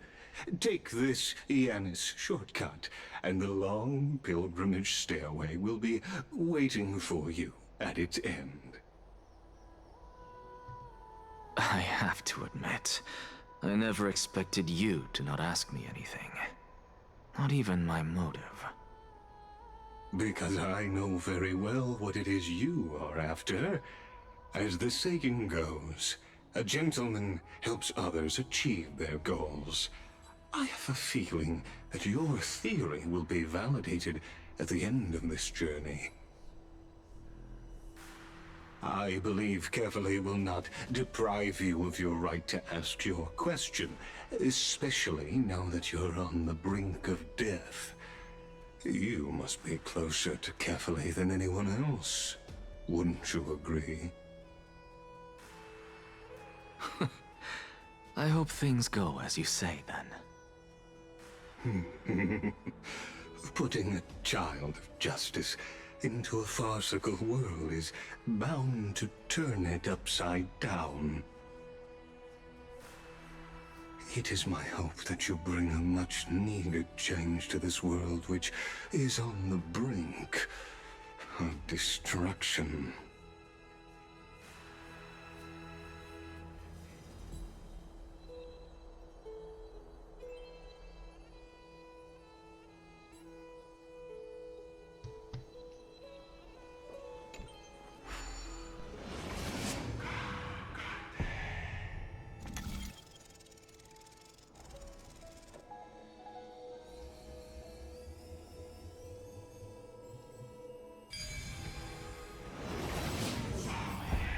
Honestly, this is my first time going up to Dawn Cloud's peak.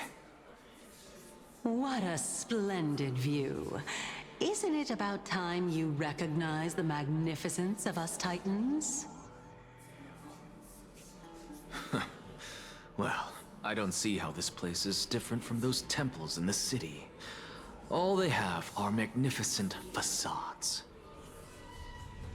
And even though I've come this far, I'm still doubtful about getting useful clues from him.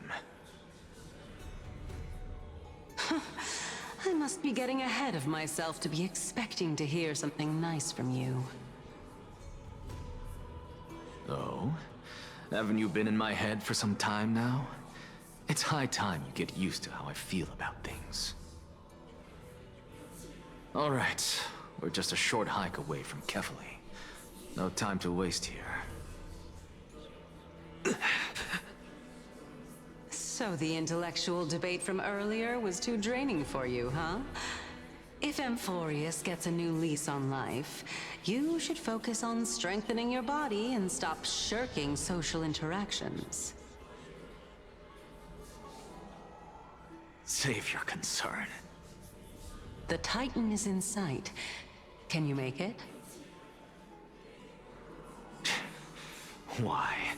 Are you going to carry me up if I were to fall now?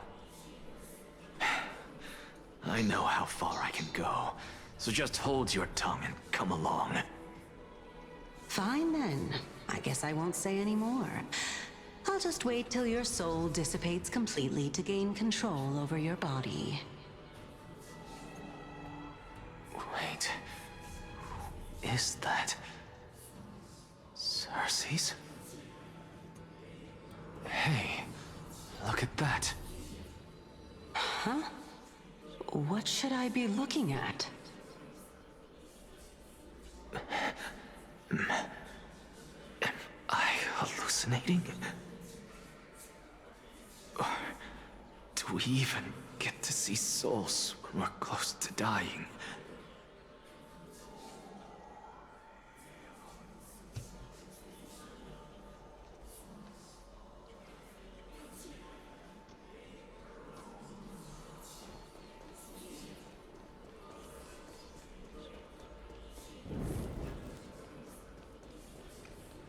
Oh? Why didn't you bring your favorite spear with you on this trip, Nias? Nias. I know I've heard this name somewhere. It's unfortunate. The Black Tide destroyed every last inch of my calyx. How could that be? Even a creation of Georios, from their prized ores and molten fire, couldn't escape the fate of destruction? Hey, Cersei's. Do you know a certain Nias? Nias? No, not that I remember. How did you even think up such a strange name? I just saw him. Nias. A warrior-like figure who was just chatting with you here. No, I have no such memory. Could you be hallucinating?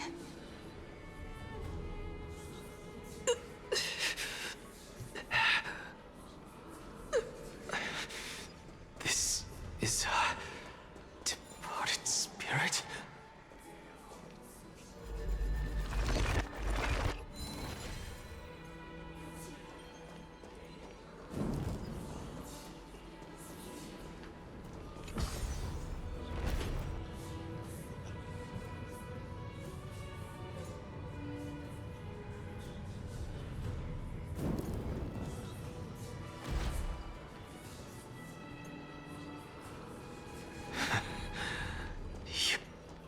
Enough about me. Did Kaos ever reply to you? Well, regrettably. Seems like the price of becoming a demigod is a lot heftier than we thought. Kaos. Demigod. I've never heard of this person. Which Titan Titan's authority did he inherit? Look on the bright side, Nias. Since we've come all this way, I doubt he'd snub his old friends, would he? Let's just hope we mean as much as the world to him. Hey! Are you seeing that same hallucination again? Yes. It's still you and Nias, but you're now talking about a certain Kaos. I'm guessing he's one of your companions?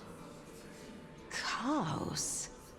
This name sounds just as strange to me. Never mind.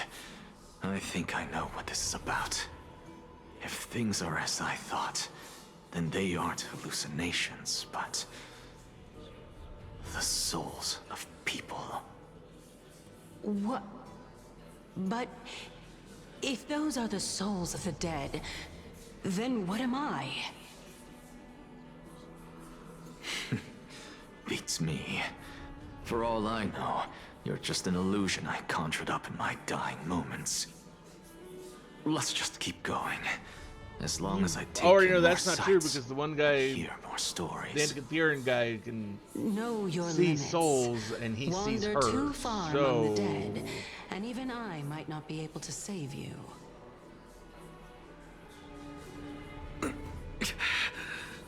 I'm fine.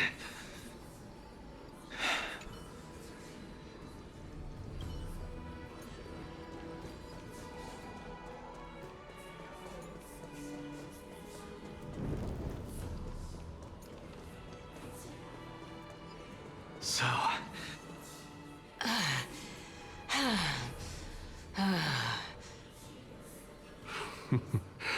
Can you keep going? Of course. I'm just... If I knew we had to climb a mountain, I wouldn't have come along with you. I guess this also counts as one aspect of the world-bearing burden. If Amphorius does have a next life, you may want to get your body in shape. Keep your sarcasm to yourself. I'm not getting anything of value from them. I would sooner throw myself off this cliff and hit rock bottom than exercise even a little. I am Calypso of the eminent Seven Sages, after all. Training would make me no different from those Helcalithist barbarians. Calypso. She's one of the Seven Sages. A member of the Grove? No, she can't be. I would know her name if she really were one of the Seven Sages. Hey, Circes. Does the name Calypso ring a bell? Circes? They're gone. Doesn't matter. I can do this myself. Looks like I'm nearly there now. Oh, beautiful old world. Where are you now?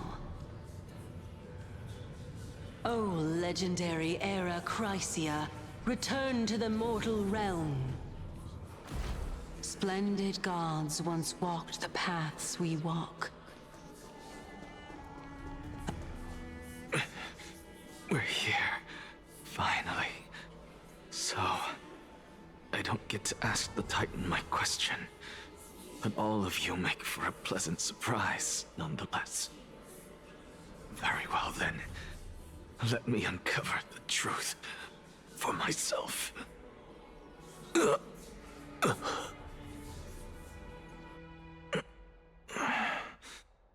I still fail to make it in time?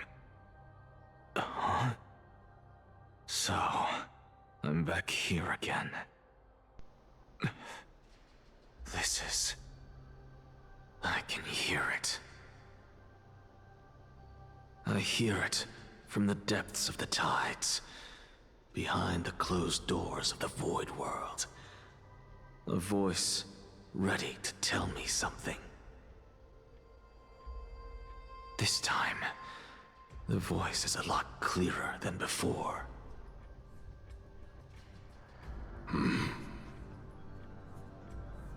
Since we've come this far, let's just wait.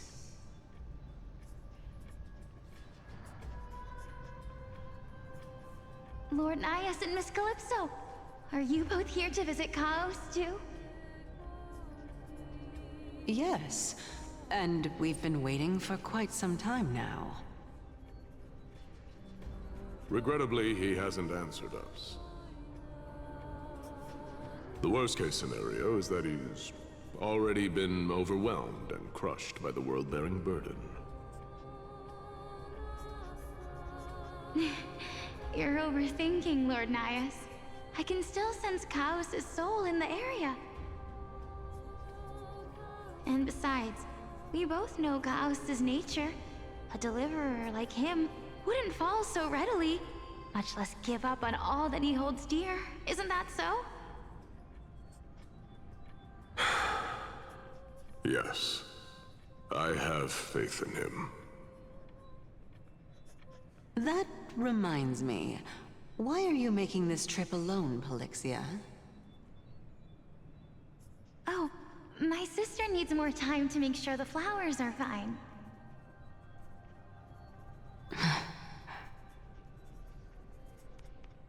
Such a pity. Both of you have hearts kinder than anyone else. Yet you are born only to take over Thanatos' divinity. Everything that I see and hear this time has left me shaken to the core. What may seem like a mundane conversation is in truth a once-in-a-lifetime exchange that has revealed the ultimate answer to Circe's question. The conjecture has taken shape and must now be solidified into a theorem. Next, I only need to seek verification from Kefali. By doing so, I can answer Circe's question and reclaim my body. But no, I will not do that. That isn't important. Because another one of my conjectures, one that I have always dreamed of proving, has been proved right this very instant. Fusing a mortal soul with that of a Titan to replace said Titan is not a ludicrous idea after all.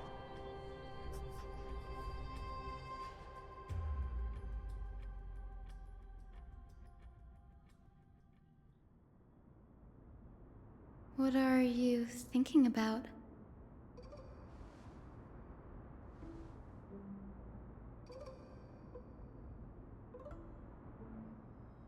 Is that so?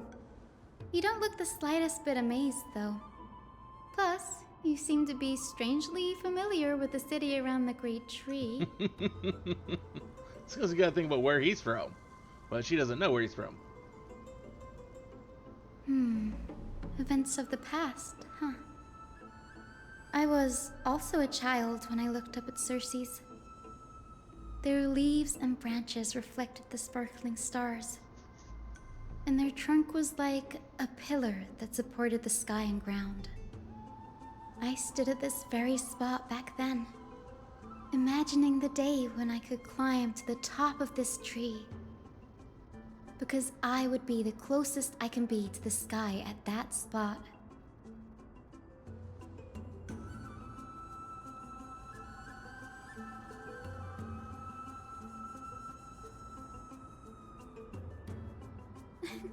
Don't read too much into it.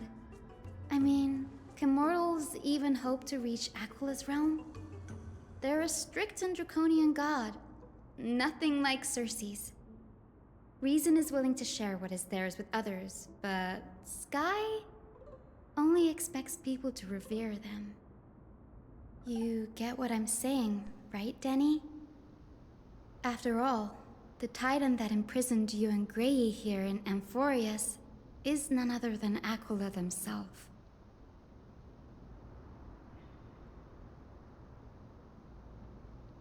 But there will always be people who dream of soaring towards the sky. The Grove has a wealth of research on Aquila, and that is exactly what we are here for. It's just... I never thought Gray would meet with something like that before we set off. As a physician, I should have been there by his side.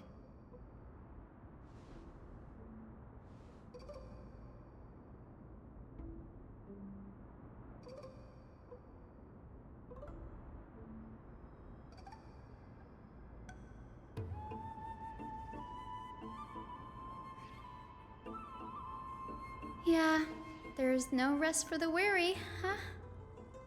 In any case, what we're looking for could be anywhere in this enormous grove. Let's split up to cover more ground. Danny, with your skills, I'm sure those monsters born of the Black Tide will pose no threat to you anyway.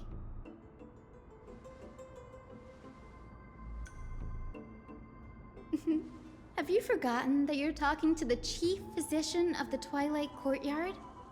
Have more faith in me. I'll be just fine.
Really now?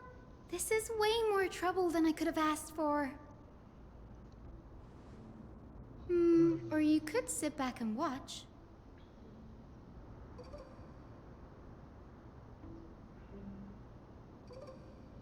I could. I'm kidding, Danny. Lend me a hand, pretty please. All right, now let's get him.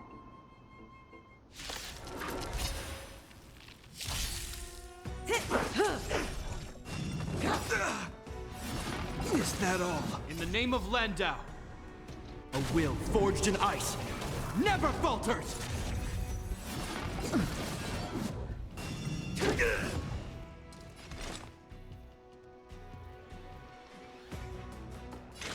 On the still waters of oblivion, You don't look so good. I weep for the departed. It too shall fall. Relax. This ends here!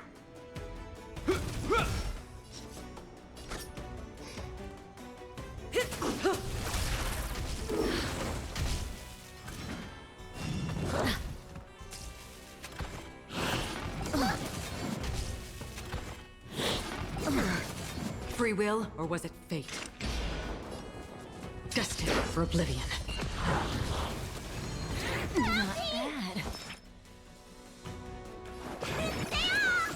Thanks. You're too good to me.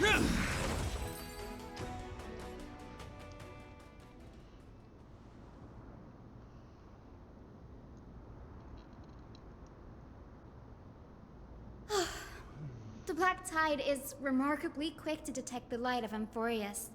So or rather, the blessings of the Sky Priest in me, might have unknowingly called them to me. Anyway, never mind that for now. Here, you might want to have a look at this.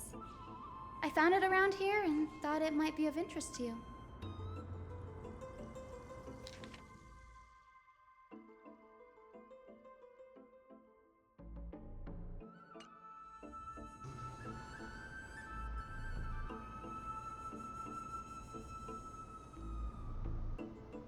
This is new. I didn't know Professor Anaxa was researching the sky. He's never mentioned anything about it.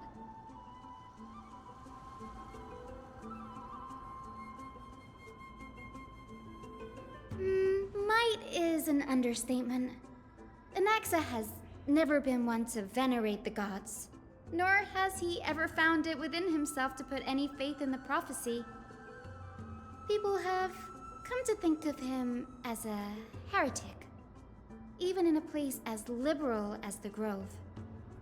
Yet, it is also this very blasphemer that Circe's favors. Fate sure works in mysterious ways.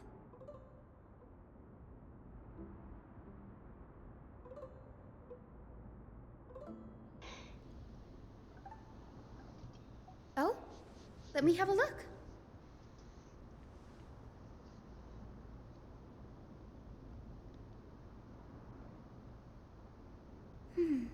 By the looks of them, these scrolls are records of two conversations that took place in the same setting, one after the other.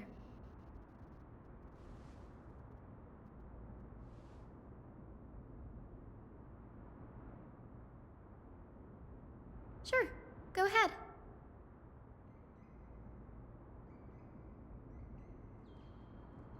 The Grove of Epiphany is home to 7 schools of thought. While all 7 schools are founded on the ideologies of Thalesis, the first scholar, each is unique in its own way. Among them, the Venerationists revere and worship the Titans the most. As the sage of the Venerationists, Euthyphro has always been at loggerheads with Anaxa. If we were to place the 7 sages on the scales of Talanton, Anaxa and Euthyphro would be placed on opposite sides to achieve balance.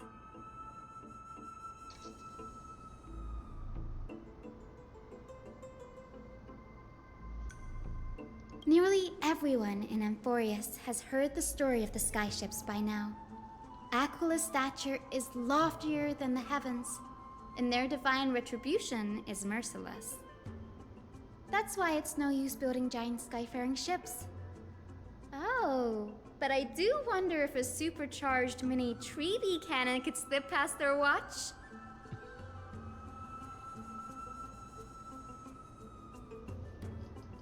forests primarily study the application of alchemy in soul repair. Everyone considers Anaxa a blasphemer, but that has never stopped him from sharing his ideas, no matter how taboo. If you must say that he's hiding something, then it's likely what lies beneath his eye patch.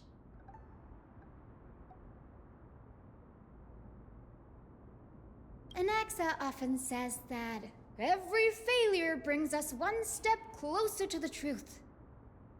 Perhaps, to him, the crash of the skyship carries a different interpretation. The firmament is not impenetrable. On the contrary, it was precisely because the skyship represented the first step toward breaking free from the shackles of the Earth that it provoked the wrath of the Sky Titan and brought divine punishment upon itself. It's a shame that the majority of the Grove's research on Aquila was headed by the Venerationists, with sacrificial rituals making up a predominant part of their findings. Discourse about more esoteric subject matters in relation to Aquila dwindled even further after the skyship incident. So much so that even the scroll is completely new to me.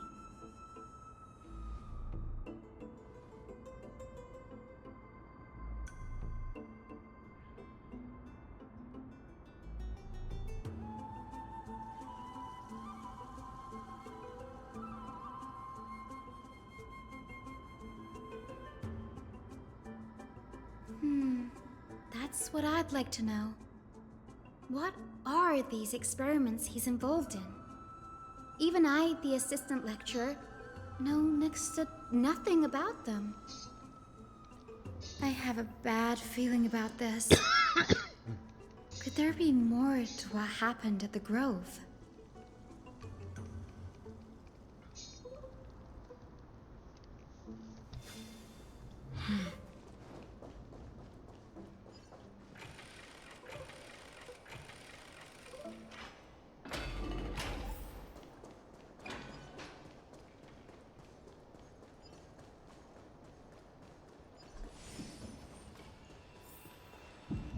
This is the Library of Philia, a place where the Grove stores its collection of tomes.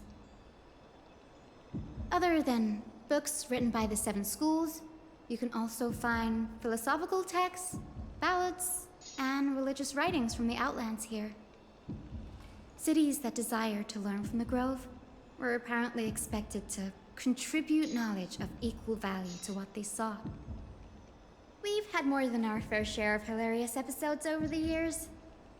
For instance, it's said that the Erythrocheramists once borrowed a manuscript from a certain author, but ended up returning a copy instead of the original. What's more, the original manuscript was supposedly then hidden here.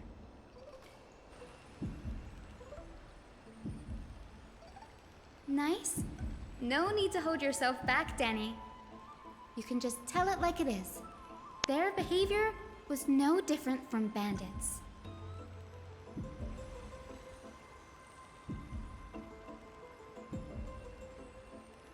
Whew. You've got me there. Some said you couldn't even find a dictionary in Castrum Kremnos, so I guess they were spared. There are too many books in the Library of Philia. Flipping through them all will take too long.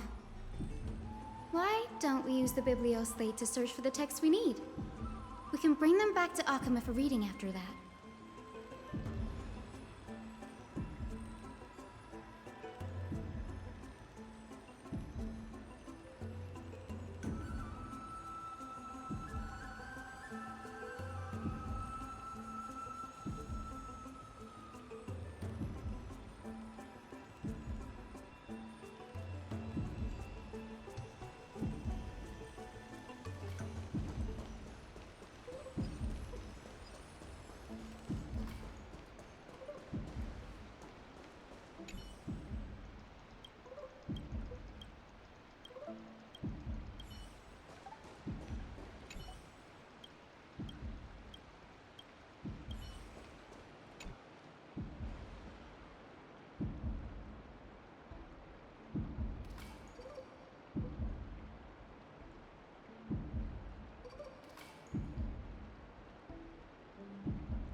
Ugh, it's so dusty in here. Whoa. Are these all complaints about him? I can already see what they must have written. Anaxa has no respect for the gods. His very existence undermines order in our society. They're probably all things like that. Why else would they call him the Great Performer? When Anaxer established his school of thought, the first thing he apparently did was read his own work to everyone. Are the Titans truly an accurate reflection of what humans think gods should be? Worlds created by gods are indubitably perfect, but what of Amphorius? Only foolishness and insensitivity everywhere you turn.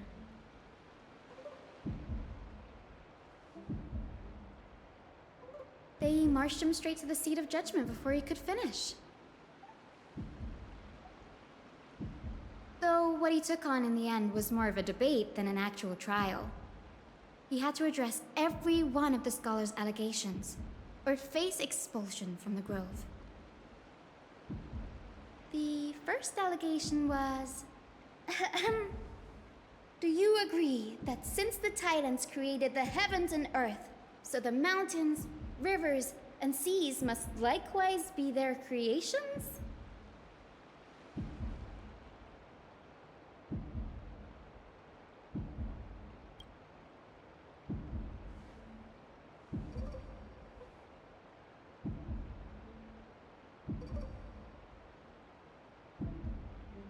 Anaxa would have probably been spared a lot of trouble if he had answered this way.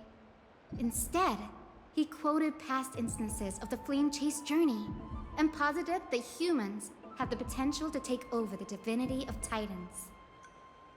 Needless to say, his critics didn't take kindly to his answer, so they followed up with a second allegation. You claim to be studying souls, yet you are, in fact, defiling them and committing acts condemned by the gods. Do you admit it?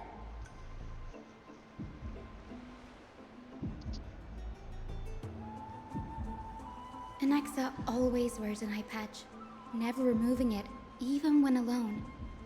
Some say he used one of his eyes as an alchemical ingredient. Every being in the world owes their safekeeping to Kifili, and this is even more so for the Chrysos heirs who have divine blood coursing through them. If he has really done something of that nature, then it'd indeed be sacrilegious. Thankfully, they had no way to prove it, so it amounted to nothing more than an allegation in the end. One by one, Anaxa engaged in wars of words against those who would challenge him. Toward the end, a scholar asked him, Anaxagoras, have you any respect for the gods? It was only after a brief silence that he answered, I have never denied that Titans are meant to be noble constructs.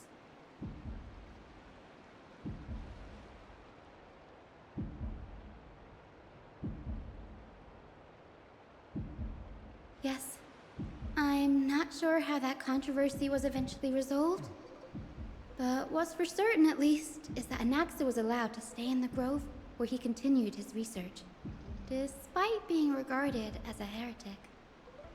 By the way, this stack of complaint letters has reminded me of a place in the Grove. We may find clues there that aren't on the teleslate. I'm talking about Anaxa's alchemy lab, hidden between the cornerstones.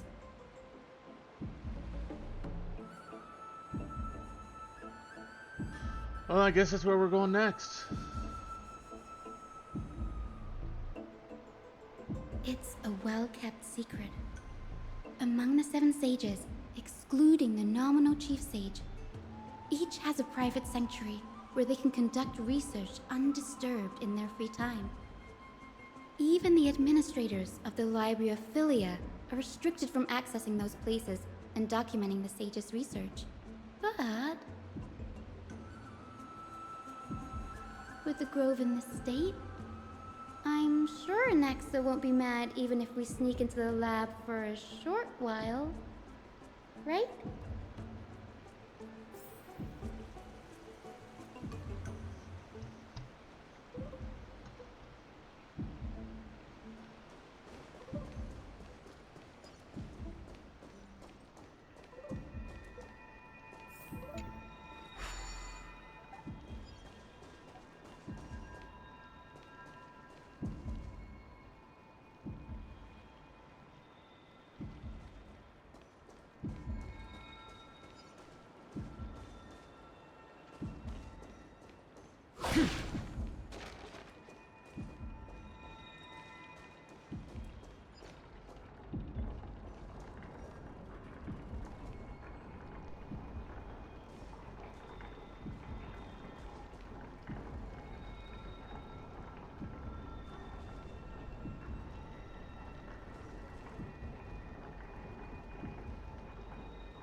This is the place, but where is everything?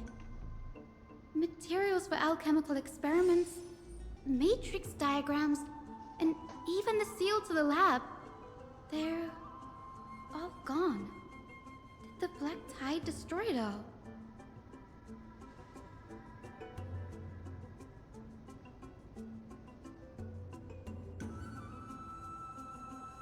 No, not even close.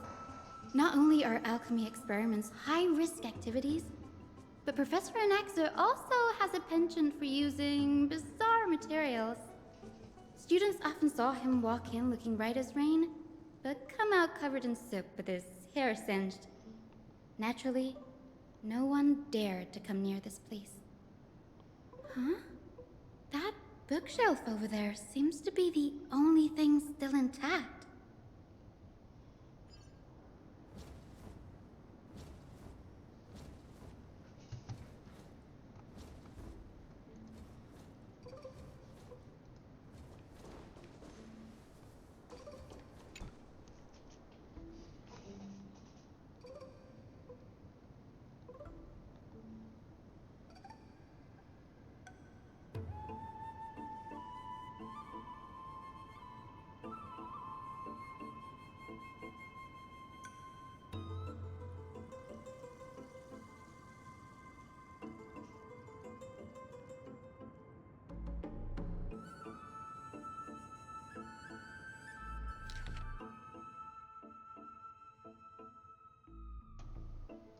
What's going on? Anaxa is conducting research on our friends in Akima and... me?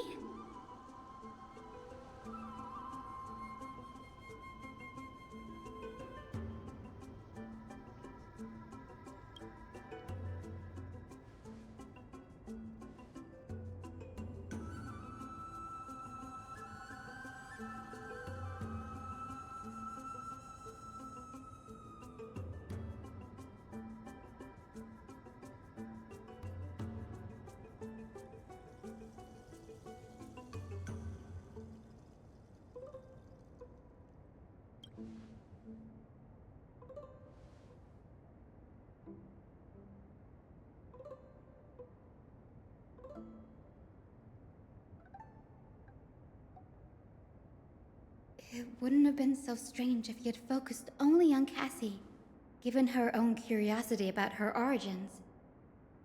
Plus, considering that the new sporists have crafted omnipotent medicines capable of curing diseases, it also makes sense that he would conduct research on immortal Chrysos heirs. But now, it seems Anax's objective was never to create medicine, but to identify the origin of the golden blood and figure out its inner workings.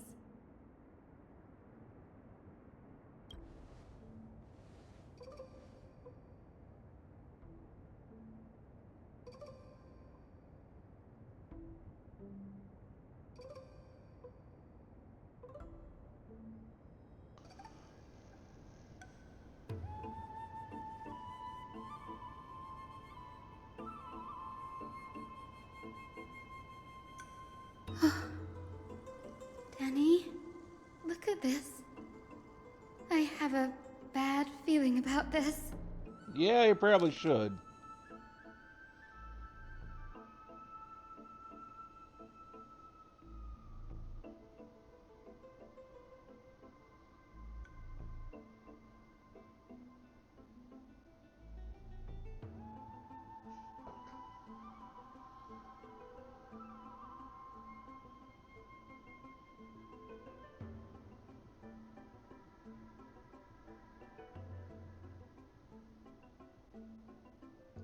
My biggest fear.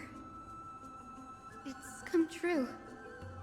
After going through his notes, I think I can piece it all together now. Anaxa was carrying out experiments on soul transmutation.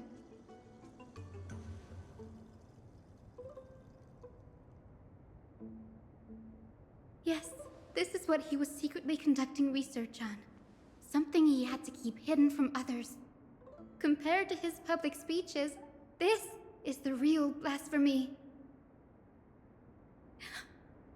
Oh, I just thought of something. Do you remember when the Black Tide was approaching? The Grove had planned to send Cersei's core flame to a safe place. But an accident happened along the way, and Anaxa lost his life in the process?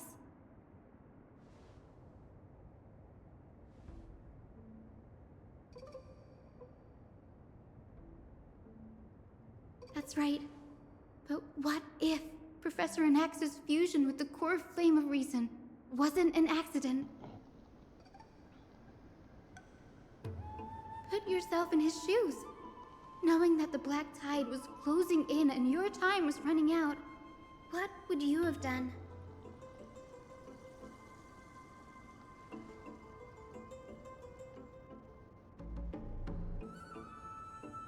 Exactly.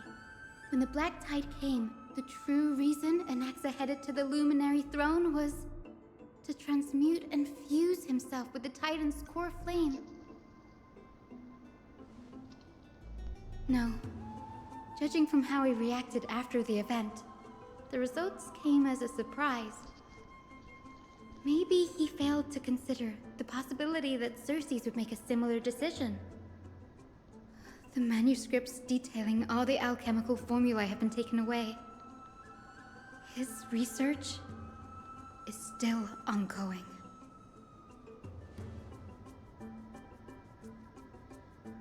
Like, what? There's only one Titan left in the world now. No. No way.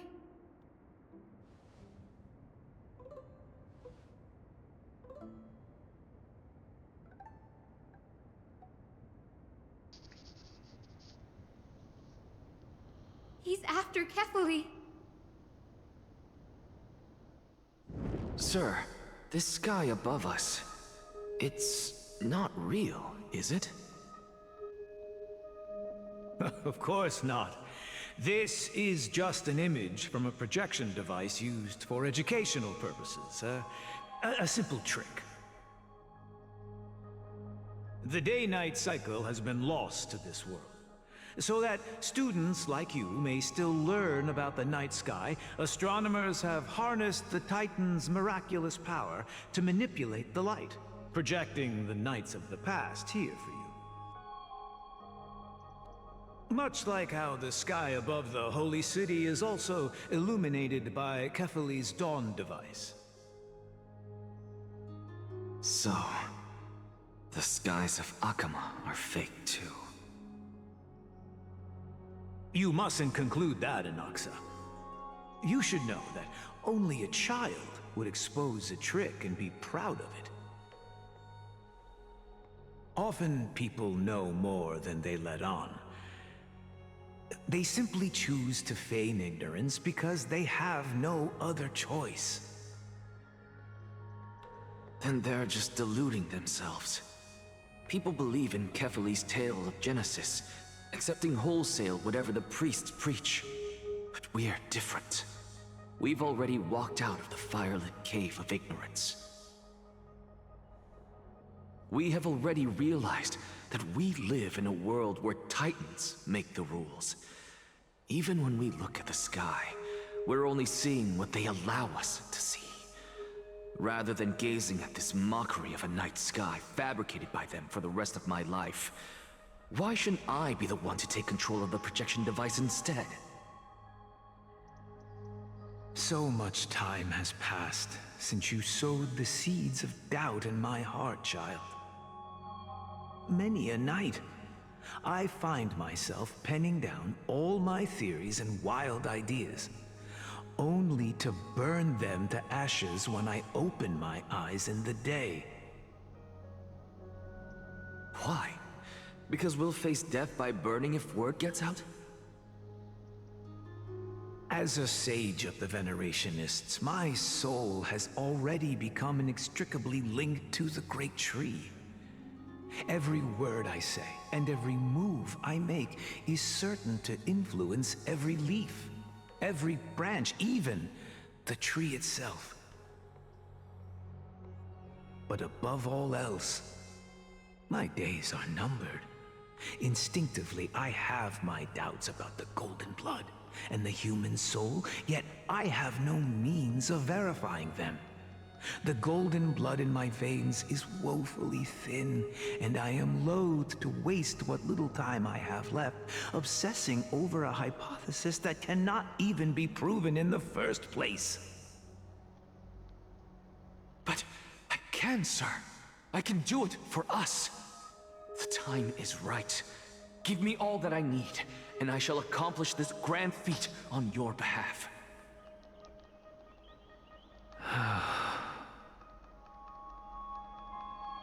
You're right. I shall do just that. In the next meeting of the sages, I will spare no efforts fighting for the rights you deserve. Go. Establish your own school of thought. Find out what we are. Become the one who conquers the ultimate truths of the world. Child of humanity. You didn't go to such lengths for an audience with Kefali. Just ask him a few questions, did you? So, you figured it out. If I were as foolish as a Dromus, perhaps I'd throw myself down and prostrate before their greatness, begging for the gods' prophetic wisdom. Well, sorry to disappoint, but I'm no Dromus. Alas, I am a human, standing tall on 2 feet, possessing both intellect and pride. Before such power, does it make any difference whether you're a human or a Dromus? I'm sure you're familiar with the story of the Styxians. When the raging waves threatened to swallow them, they didn't just give up and become sitting ducks. No. They constructed a dam that kept the roaring tide at bay, chaining down the mad Fagusa. They call me a blasphemer, Xerxes. But that doesn't mean I deny the existence of gods. It's just, as I see it, Titans are simply a force that mankind has yet to find a way to tame. Oh? If power that rivals the Titans is what you crave, why not conform to the prophecy and brave the trial? Why stop at harnessing the power of the Titans when I can do so much more? The source of life is what I wish to grasp, to understand what makes up the soul, and to learn what we really are. Thanks to you, I've had the chance to personally verify, in more ways than one, that the soul indeed ceases to exist in death. But where there is death, there is life. And where there is an end, there must also be a beginning. How then is a soul born? That was the only unknown variable left in my calculations. And by the sound of it, you have already formed a conjecture. No, I have already drawn a conclusion. In my journey unto death just now, I finally saw the answer with my own eyes. Professor Anaxa, I'm here. Her life hangs by a thread. I must ask you to refrain from taking any unnecessary steps. Of course. I'll bring this to a conclusive end, and give you the answer you so desire. However, in accordance with the principle of equivalent exchange, I must also demand from you what I need. As you wish. Don't you care to know what the price might be? It's a matter of uncovering the truth about the Death Titan and her survival. This may be the only time I can ever save someone's life. There is no need for me to think twice. I see. In that case, let the show begin. Indulge me. Am I correct to say that you intend to prove Thanatos' whereabouts and prove the nature of our existence now? Before I begin, I must confess I had been stuck in a cognitive trap all this time. As unrelated as these two propositions may seem at first glance, they are in fact logical equivalents. They are merely two different ways of telling us about what the soul is at its core. The reason I say this is as I've mentioned earlier. The answer was hidden in my journey unto death. Anaxa, you were in the Netherrealm? Yes, I am but a living dead man now, but that's not important. What truly matters is, I overheard a conversation between heroes. That's not all. Remember how I said you were a part of that conversation too, Circes? And I've told you that I have no recollection of such an event. That was likely just an illusion conjured up by the mind of a dying man. Of course you would remember. Because that wasn't you. That was Calypso, one of the 7 sages of the Grove. Calypso? Huh? Oh, that's the name I made up on a whim when speaking to this girl. How do you know of it? And surely you jest. Don't you think I, of all people, would know if that were the name of one of the 7 sages under the shade of my tree? Don't you claim to know the Grove's past like the back of your hand? It seems you've lost even the memories seared into your soul. Use your head, Circes. Since all of this took place in the realm of the dead, it stands to reason their likenesses are of souls from the past. The living cannot step foot into that world, so who could they be? Think about Calypso. Why does she share your likeness, yet you have no idea who she is? The answer is evident, is it not? Those fallen heroes are the mortal incarnations of the Titans before their ascensions to godhood. The gods aren't master creators born out of thin air, and they are no different from humans, because they all evolved from one.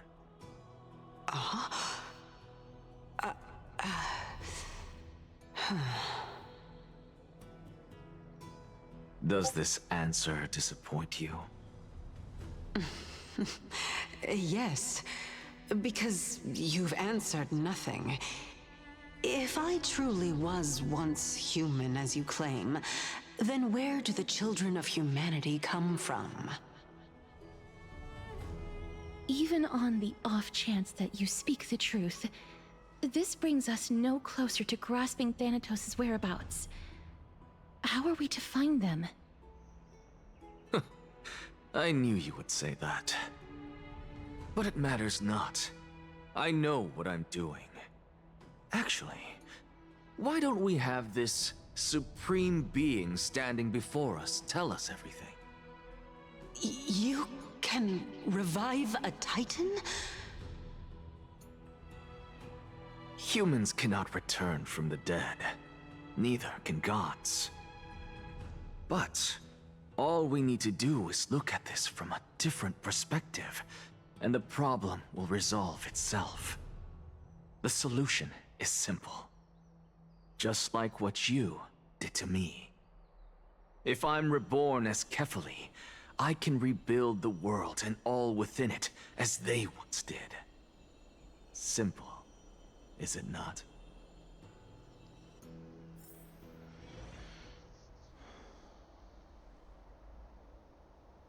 I have news from Hyacinth and Danheng.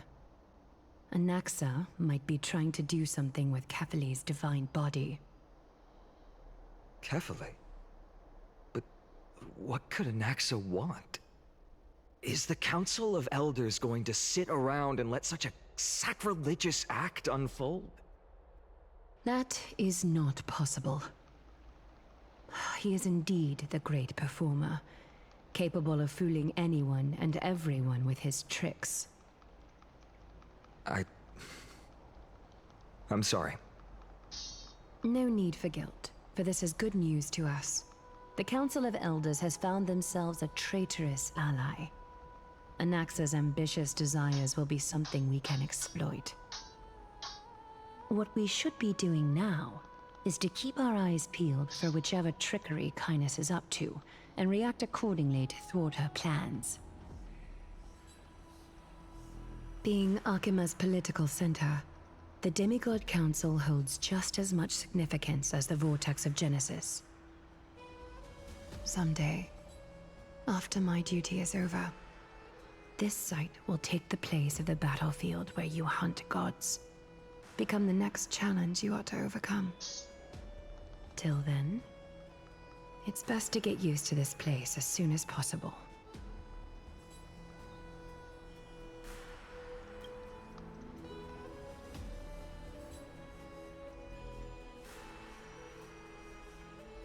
Preposterous! The Christos heirs only have their standing because of the Council of Elders! How dare they trample over it!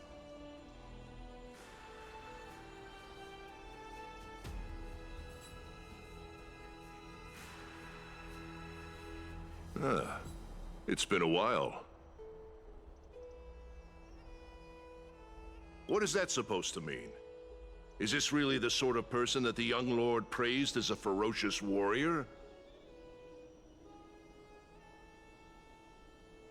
It has indeed been some time, Lord Krateros. What brings you here in such haste?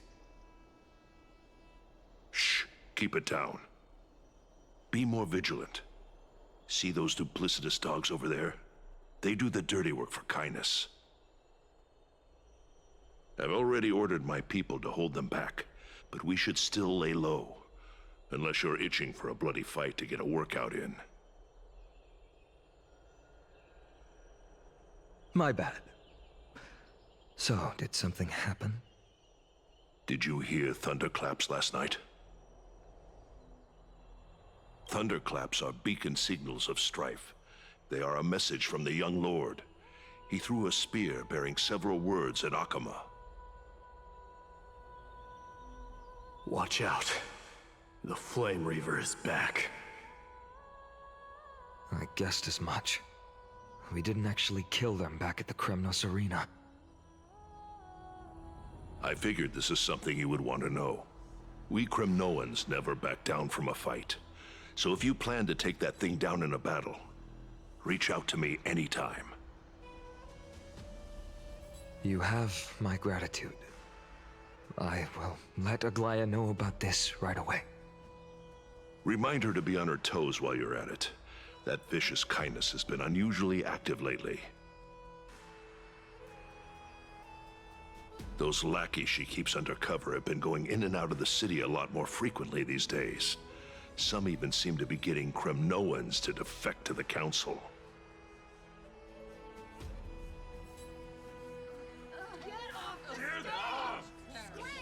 How dare you! No place there!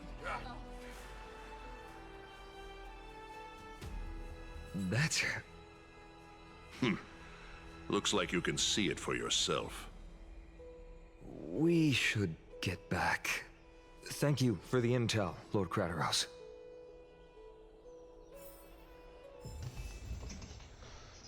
Okay, that is where we're going to stop for right now. We'll be back later with more of something.